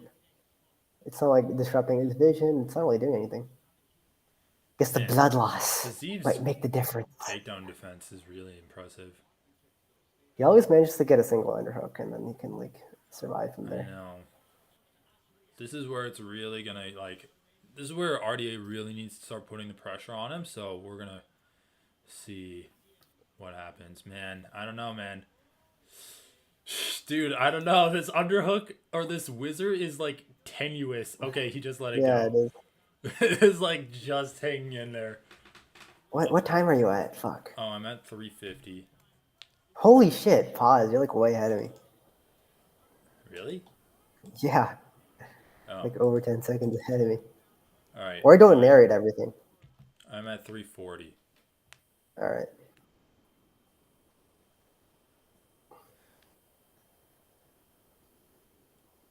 Five, four, three, two, 1, 340. Fiziev got up You, immediately. But I mean, so far, nothing's happened this round, so you got to be giving it to RDA a minute and a half in. But again, it's like a zero-sum game. Oh my god, dude, this is the fucking main event at an Apex show. Like you don't have to clap at them and be like work. it's like he is clearly working. It's like clearly doing a lot.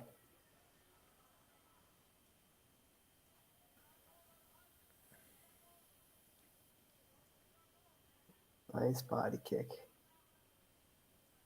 God damn, dude. Fiziev looks so tired, but I mean, RDA doesn't look tired at all. He just Yeah, might I think not like be the cardio. enough, like, right? Like Yeah, exactly.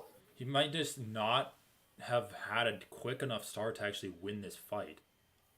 I mean, I think the judges, unless Fiziev does some like notable damage, the judges are gonna give this round to Dos I don't know, Anjos. dude. It's not even halfway done. Okay, well now it's halfway done.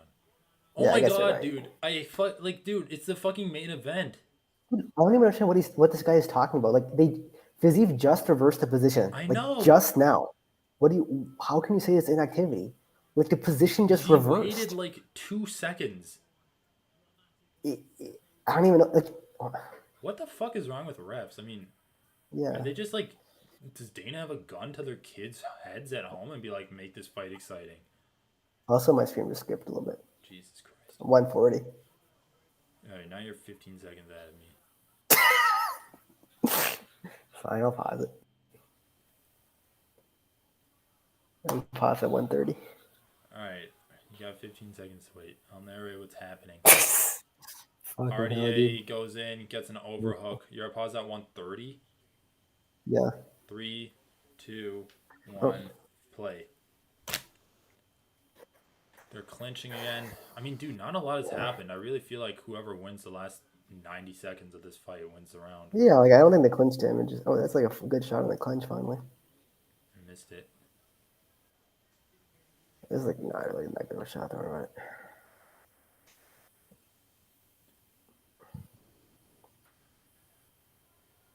I mean, dude, Fiziev's takedown defenses looked really good, so we know that question was answered for us. You know, this round very well could be the like deciding round. Oh, that's a good Decision. shot. I feel like that shot gave it to Fiziev. You know, it That knee. should, but Oh, distance. No, that's just distance strikes. Oh, nice combination too. yeah, that was a good combination. I mean, the best thing RDA landed this round was like a pump double jab. Yeah. Dude, Fiziev is not gonna make it. Like Fiziev is gonna be so gassed in round 5. I know, but I don't think he's gonna get finished. I mean, the guy's tough. I know, but like, Also, Fiziev yeah, he wears a lot of damage on his face. yeah, he does. His face gets really red. Like kind of reminiscent of GSP. Yeah. Like against Bobby Green, it was like that too. Oh man. I don't think he got that I fucked up mean, against Brad Riddell. dude, I'm still giving that round to Fiziev. Actually, that final like Dude, 1 minute I am 30 too, seconds but was pretty clearly Fiziev. What's Leandro saying? I have it 3 rounds to 0 for Fiziev right now. Yeah, yeah, I agree. I have it 3 rounds to 0. I Yeah, I think. agree. Leandro, I think Fiziev is up 3 rounds at the moment. I mean, I think Fiziev can win this decision fairly easily. But dude, this is the thing. Like, also hold on. Are judges influenced by the clips that they play after the fight or after the round? Because they can see like the giant TV that's above the cage, right? Holy shit! If they're influenced by that, That's fuck this actually goddamn just sport. so bad. Like, I'm pretty sure you can see it. Um, okay, but you can definitely see why I'm like concerned that the judges might give RDA that round. Oh yeah, I agree. Fuck, Oh, dude. my stream just skipped to Yeah, 450. it's fine. Mine did too. All right. All right, we finally synced up. Man, dude, instead of just going for defense, I'd like Fiziev to like maybe throw some offense when RDA level changes and goes for these like like engagements.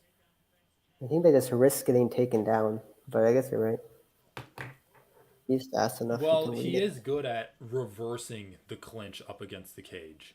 He is really Yeah, good at doing that. Like, I would say you lose fights by just defending takedowns, but he doesn't yeah, just yeah, defend takedowns. yeah. He like reverses and takes the center pretty well. Man, I don't know. Like, RDA's striking defense has impressed me. Like, he's gotten hit by some shots, but he's actually like done better than Brad Raquel. Oh yeah, sure.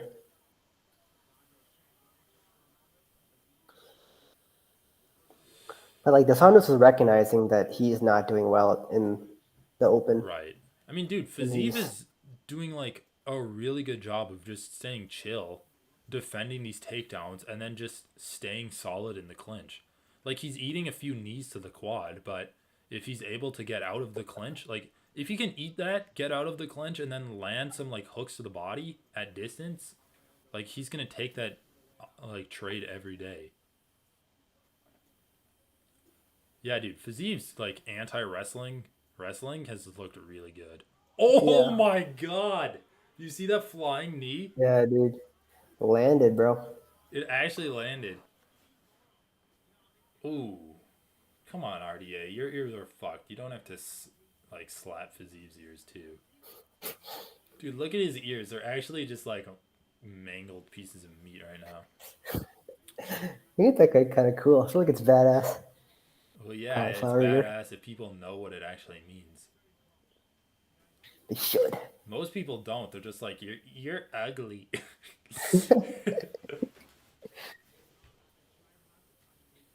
Come on, Watson, sit here.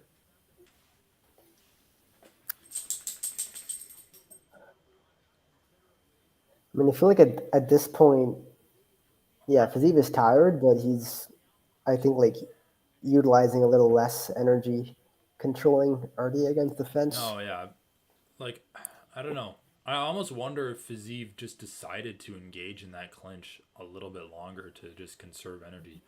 That's what it felt like. It's felt like that to me for the past two clinches. Holy, that was a close. That was I know, close. Yeah. dude. God, dude, like say what you want about RDA, he might be losing this fight, but his entrances have never been bad. Like he's actually No, never had a bad entrance. but by the same token, like Fiziev giving up some really deep hips, like deep Yeah, I know. holds, and like he's still defended the Fiziev's takedown. takedown defense has been really good. And both fighters are really impressed me this fight. I mean, just the But if ability to like close distance is so important, even if you don't get the takedown. exactly. Oh fuck. But if this is Fiziev's takedown defense, like I'm pretty happy with him. Oh, he just got taken down. He just Not got really. slammed. RDA got in really deep, got both arms around Fiziev's All like right, quads. you're like 2 seconds ahead of me. Oh, okay. If like only a little bit. If you're like paused at some point, I'll let you know. All right, I paused for like 2 seconds. All right. I just right. All right, I'm paused at 50 seconds. All right. 2, 1, 50 seconds. Dude, I don't know. This might have been RDA's round. It is a pretty lackluster round. I mean, this was. Oh wait, was this the round where already landed the knee? I'm like losing my mind Yeah, now. it was. Yeah, I think RDA it's let. already round. Plus, he gets the takedown at the end, even though like judges just go crazy for that shit. He's not even doing anything with it. That's part been. That's like kind of why I I'm a know, little bit but dude, lower in damage RDA has right been now than you are. pretty similar. No, I agree. Like this is RDA's round, but in general, like every time he's even gotten RDA or Fiziev against the fence, he's done very little with it. And right now, he's not even He's trying to do mostly just anything. landed like quad Like attacks, what's the point of what he's doing right now? just winning the round basically. But you're right. Ooh, that was a good elbow off the clinch Yeah, break. that was a good elbow. All right, 3-1. I don't even know why he stood up. He just like stayed there for the last of the round. I don't know. Yeah, I'm comfortable getting You RDA you that round. always want to just like look as good as possible. I mean, this fight went pretty much how I was expecting it to. I did think RDA would get Fiziev down more. I thought he'd be able to get him like to the ground, even if Fiziev was able to stand back up.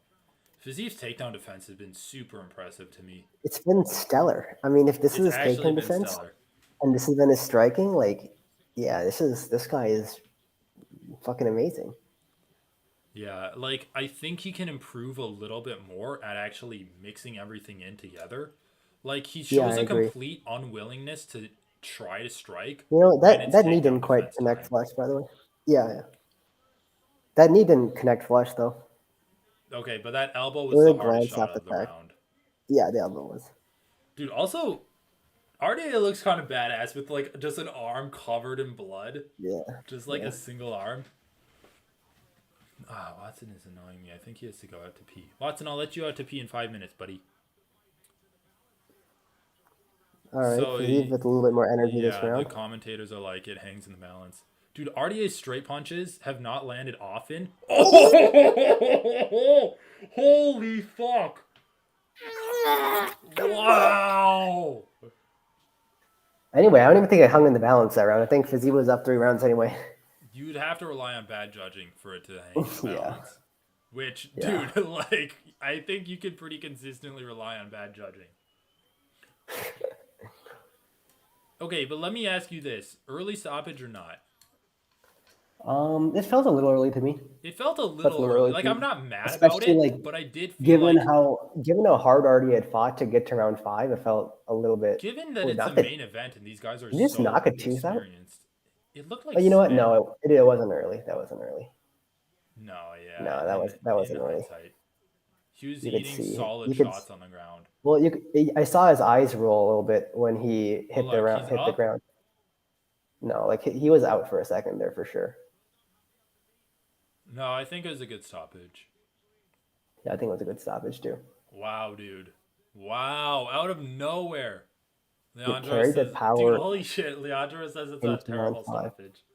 For some It reason, it's wasn't a always terrible. the Come on, Brazilians that Leandro comes dude, against us Leandro. with. It wasn't a terrible. It was maybe a little close, but like I'm pretty sure we saw It was as not a terrible RDA stoppage. was falling, you could see his eyes roll and his head bounce a little bit on the canvas, and like a tooth got knocked out. I'm pretty sure. Dude, it So is like, spit.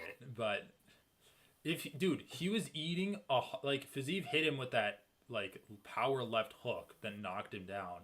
And then he followed it up with like a power ground and pound shot that connected cleanly on RDA's chin. Like you could say that okay, he might have still been in it, but do you want him to just eat like 4 more shots before they get the stoppage and then maybe get up to his feet and then like it get wasn't knocked out terrible. again? It No, was it at was not best terrible a by any tad means. early. It was a tad Like early at I would best. say it was literally one punch early, which I'm not I mad think about at all. there was Dude, he approximately said he like, was doing his guard. Dude, okay. dude, Dude, come on, man. let Approximately, objectively I would give RDA did RDA not a use his five, guard. like a 2% chance of winning the fight from there. Like it wasn't an early stoppage. Maybe there's a chance RDA could come back, but it's so small. Also, how can you say he's doing his guard at all? He Seemed was, he really to wasn't. me, but He was Fiziev was literally winning just that covering fight up. 4. Dude, And okay, after the Fiziev was last not shot, winning that fight 4-0. Like, pretty sure it was like a clear 10-9 round for RDA in round 4. yeah, I think round 4 was RDA as well. I want to see the replay again though. Whatever, that's a pretty sweet fight. Just because, like, both guys showed off their skills.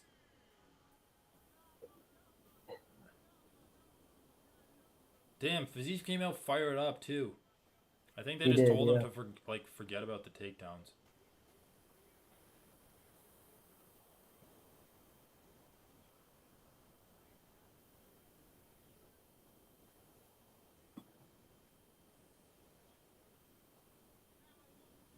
I love how they just ignore the questions. Literally, Why would everyone you just answer that ignores them. question? Why would you answer that question? There's no good answer to that question. Were you getting tired? Yeah, It's I like know. It's a yes, fucking stupid like question. But it is funny how they just, like, ignore the questions every time. He always calls out a celebrity. I know, dude. Who's he He gonna called out call out? Rafael Nadal. He called out Rafael Nadal. The basketball player? No, the tennis player. Oh, Nadal, big three tennis player. he should call out Donald Trump.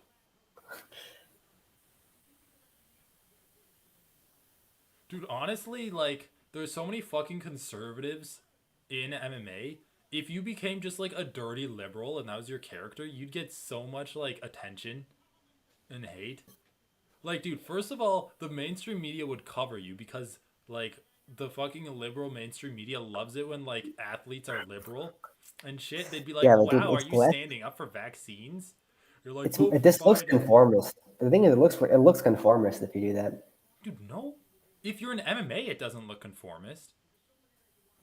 Yeah, I guess, but overall, it's conformist. I'd Well, it say. looks conformist to people outside of MMA, but that's not who you're trying to like tune in to hate watch you. I Like you're guess, yeah. trying to get like the fucking stupid conservatives being like, "This guy's Antifa. I'm gonna watch him get knocked out by Colby Covington." Dude, if you're just like, there's literally like no liberals, or if there are, they like keep their mouth quiet. Anyway, I'm gonna let the dog out. I'll be back.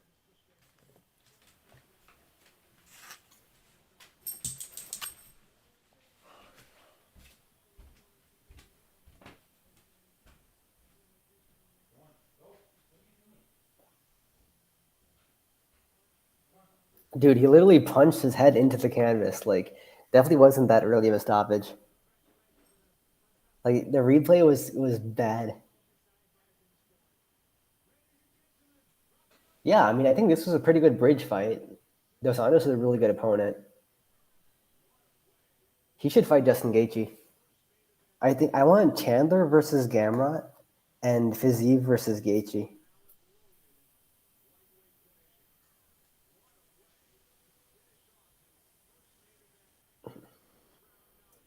What do you think, Leander? Who would you match him up against? Who would you match up against Fiziev?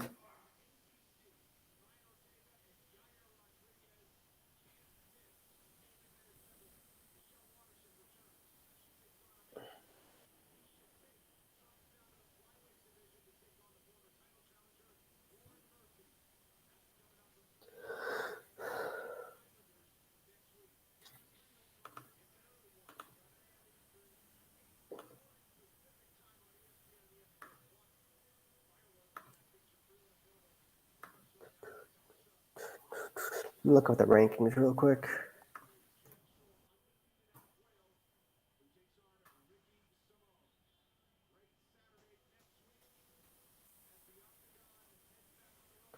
Fiziev number 10, Gamrot 8. Or like Benil Dariush. I just want to see I want to see Gaethje versus Fiziev. I want to see Michael Chandler versus Gamrot, or the other way around. I'm fine with that too. Like Gaethje versus Gamrot, Michael Chandler versus Fiziev, Benil Dariush versus Jalen Turner, or Poirier versus Jalen Turner.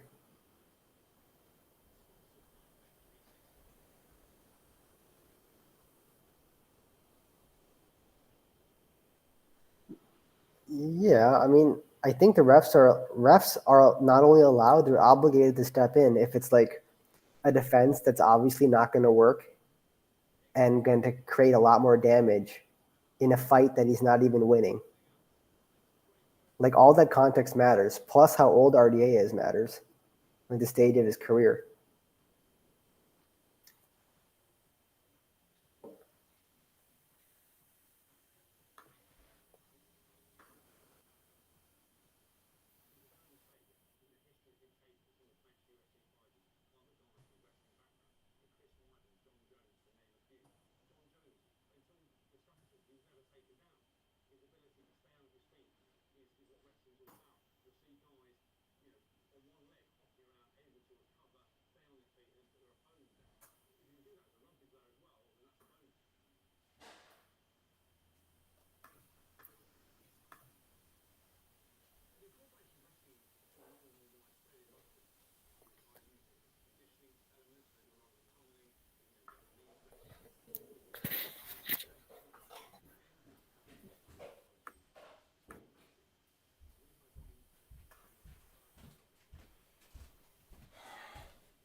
Did he Dude, have anything interesting to say?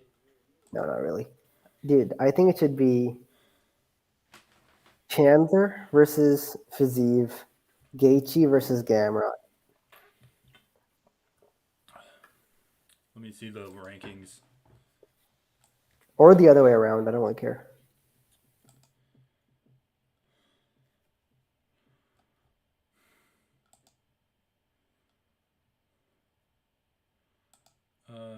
Hold on.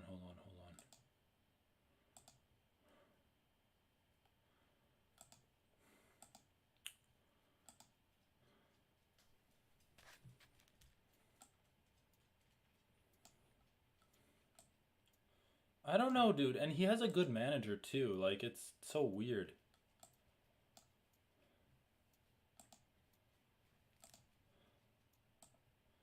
Yeah, it is weird. You're right.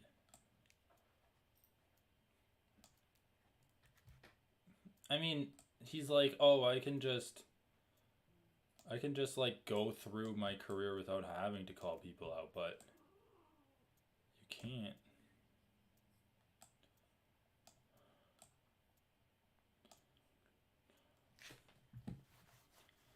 Okay, dude, so lightweight. Poirier versus. Dude, they're probably going to do Poirier versus Chandler, though. Alright.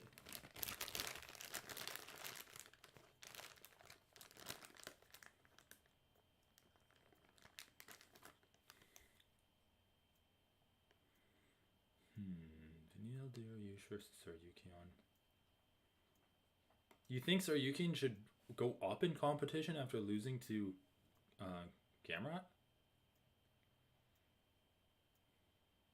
I don't know, man. Poirier.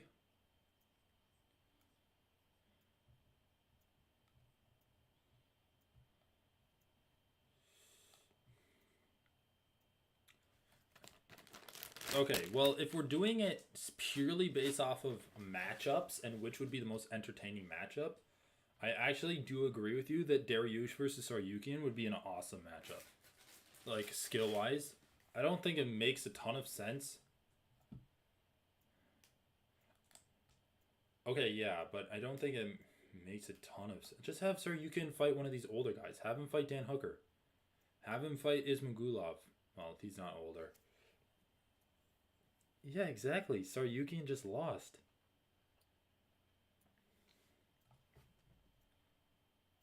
Okay, but Dan Hooker's probably going to be fighting a ranked guy. Or who knows? Who knows? Dan Hooker's probably going to lose if he fights an unranked guy. He should, but he's going to lose, dude. Whatever. Okay, dude, who do you want to see Jalen Turner fight?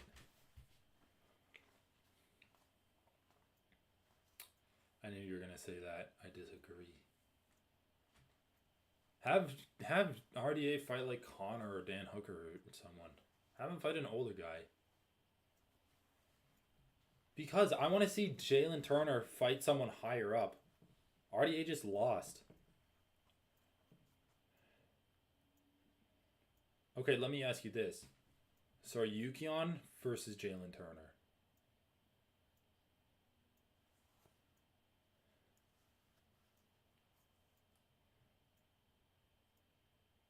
Yeah, but Saryukian just lost. He needs to defend his spot now.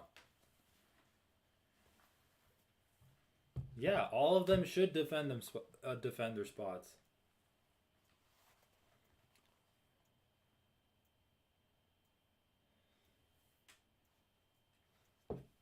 Well, then why not just get like one more fight and then he can fight like a top 5 guy? Okay, but you have to admit that'd be a sweet fight. No, but I mean, dude, Saryukian fights the best striker he's ever fought. Jalen Turner fights the best grappler he's ever fought.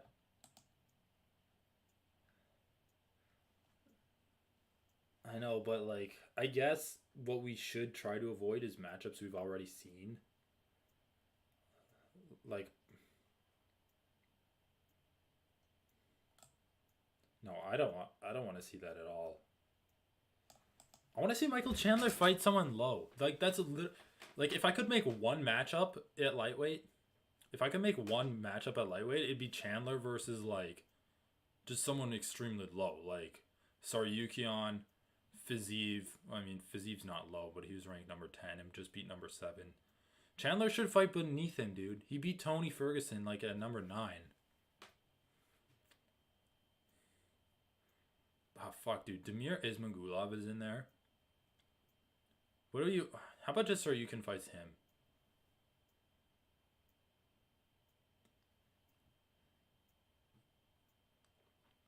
Testing, testing. Oh, I guess. Oh, your sound is muted. Sorry.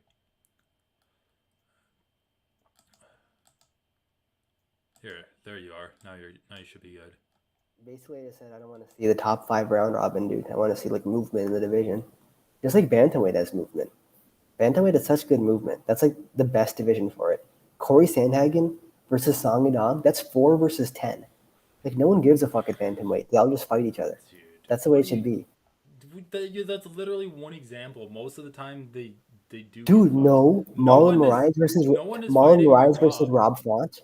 Marlon Moraes versus Rob Font. Another example. Yeah, that is a good fight. You're right There's about there's a that. there was a million examples like that. There's like I even mean, like Jose Aldo but you versus have to Rob Font admit was the like decently top was separated. jammed for like a good year and a half.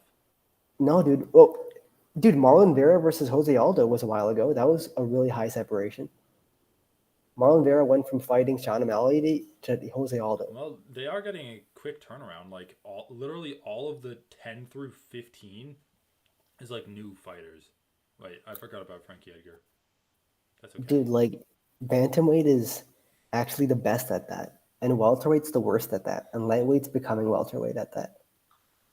Yeah, I think you. I think I agree. Welterweight is probably the worst, but like lightweight is pretty bad just because of how like glorified lightweight is. So they want to keep like the UFC spends so much time investing in these fighters. They want to keep them at the top. They want to keep them relevant. Retarded. I mean, it's not great, but it's what they do. Yeah. All right, Just a second. give me your matchups. Didn't I tell you? Give Okay, it to me I'll go one more through them. time. Oliveira versus I Makhachev. Yes. Dustin Poirier versus who? Gamrot. See, Justin stylistically, I Gaethje. don't love that fight though. I feel like Why? Poirier defends all of Gamrot's takedowns and just picks him apart on the feet. I think it's actually going to What? be kind of a What? boring Poirier fight. has terrible takedown defense. When he's trying, has good ones. No, I've never seen him try. I don't think I've ever seen like an example of that, honestly. Dude, I don't know, No, man. dude. I think like the takedowns threaten Poirier, and the striking is like pretty close. But Poirier doesn't even have like good enough I wrestling to think, have interesting scrambles. I totally rather see Gaethje versus Gamrot. I think that's a much more entertaining fight. dude, Gaethje's not going to defend takedowns either, dude. Yeah, but he can Yes, scramble. you can scramble. That's true. I mean, I'm fine with Gaethje versus Gamrot and Poirier versus Fiziev. Actually, that's sick. But dude, I want to see Michael That's Chandler sick as versus hell. Fiziev so much. I actually would Yeah, I want to see love that that too, fight. actually. That'd be Dude, what like, about this? hey, What about see you this later, Leandro. Poirier versus Dariush, dude? Dariush is going to get his injury healed. He should fight Poirier Yeah, for a but number one dude, you're contender. kind of sold Number me one on the contender. Saryukian fight. For Poirier? No, for Dariush. Dariush versus Oh, yeah, that would Saryukian, be. it's like the older version of Saryukian, like the But older, dude, more weathered. Poirier, here's the thing with Poirier, he's actually just pissing me off now because he's just looking for money fights while taking up a ranking. So I'm like, fuck you, Poirier. Fight like an actual dude. I know, yeah, you're right about that. You're actually right. You so spoiled. I always want like I'm thinking about the health of the division. All right, you know, it's like I want Dude, who good cares? The style and division's passion. fine. As long as we The have division movement, sucks, it dude. doesn't matter if Poirier's fighting Gamrot versus Gaethje fighting Gamrot. Well, I mean, Poirier. I just want Poirier to fight Plus, someone Poirier down just low. lost for the title. I don't think he should have a number one contender fight immediately. Well, don't. You know what? Fights can be like number one contender fight for one person, but not the other person. So you Like think I it think should that's be for totally fine. Dariush, but not Poirier? Yes, I think Yeah, that's that's totally fair. fine. I actually think that's completely okay What because about there's a lower in the context behind rankings? it. I mean, I want Demiris Magulov to fight like RDA or Dan Hooker or Conor McGregor. Ismail I mean, Gulov dude, would lose to RDA, man. Dude, I he would honestly lose. think RDA retires. Like, he's making one last title push. He just got Dude, he's knocked not gonna out. retire. He He's not gonna should. retire after this. He should fight I mean, Connor dude, and then I don't retire. think you realize like fighters don't have a good retirement plan. Like, I you're know, just, but like, what's he gonna do? He's gonna try to make the most money he can. I guess. Dude, I don't know. It's going to stop streaming anyway. Reconnecting. Yeah, but RDA, Anyway, I think he loses to Jalen Turner. I think he beats Ismagulov. I think he beats Dan Hooker. I think he. Conor McGregor would be a fun fight. I would actually love to see RDA versus Conor. Saryukian, yeah, he me might too. lose to. Fiziev, he just lost Who? to RDA. Oh, Artie. Yeah, I Artie think would definitely lose to I Saryuki. think he beats It is Tony. Saryuki. Then have Saryuki. I mean, whatever. Either just give him like a good experience fight, or give him like an advanced ranking fight. Like, just give Saryuki and fucking Dude, what if yeah. No, like just fucking Conor McGregor fights Saryuki on just that would out of be the blue? incredible. That would actually be a good fight for Saryuki to have, in my opinion, Yeah. for developmental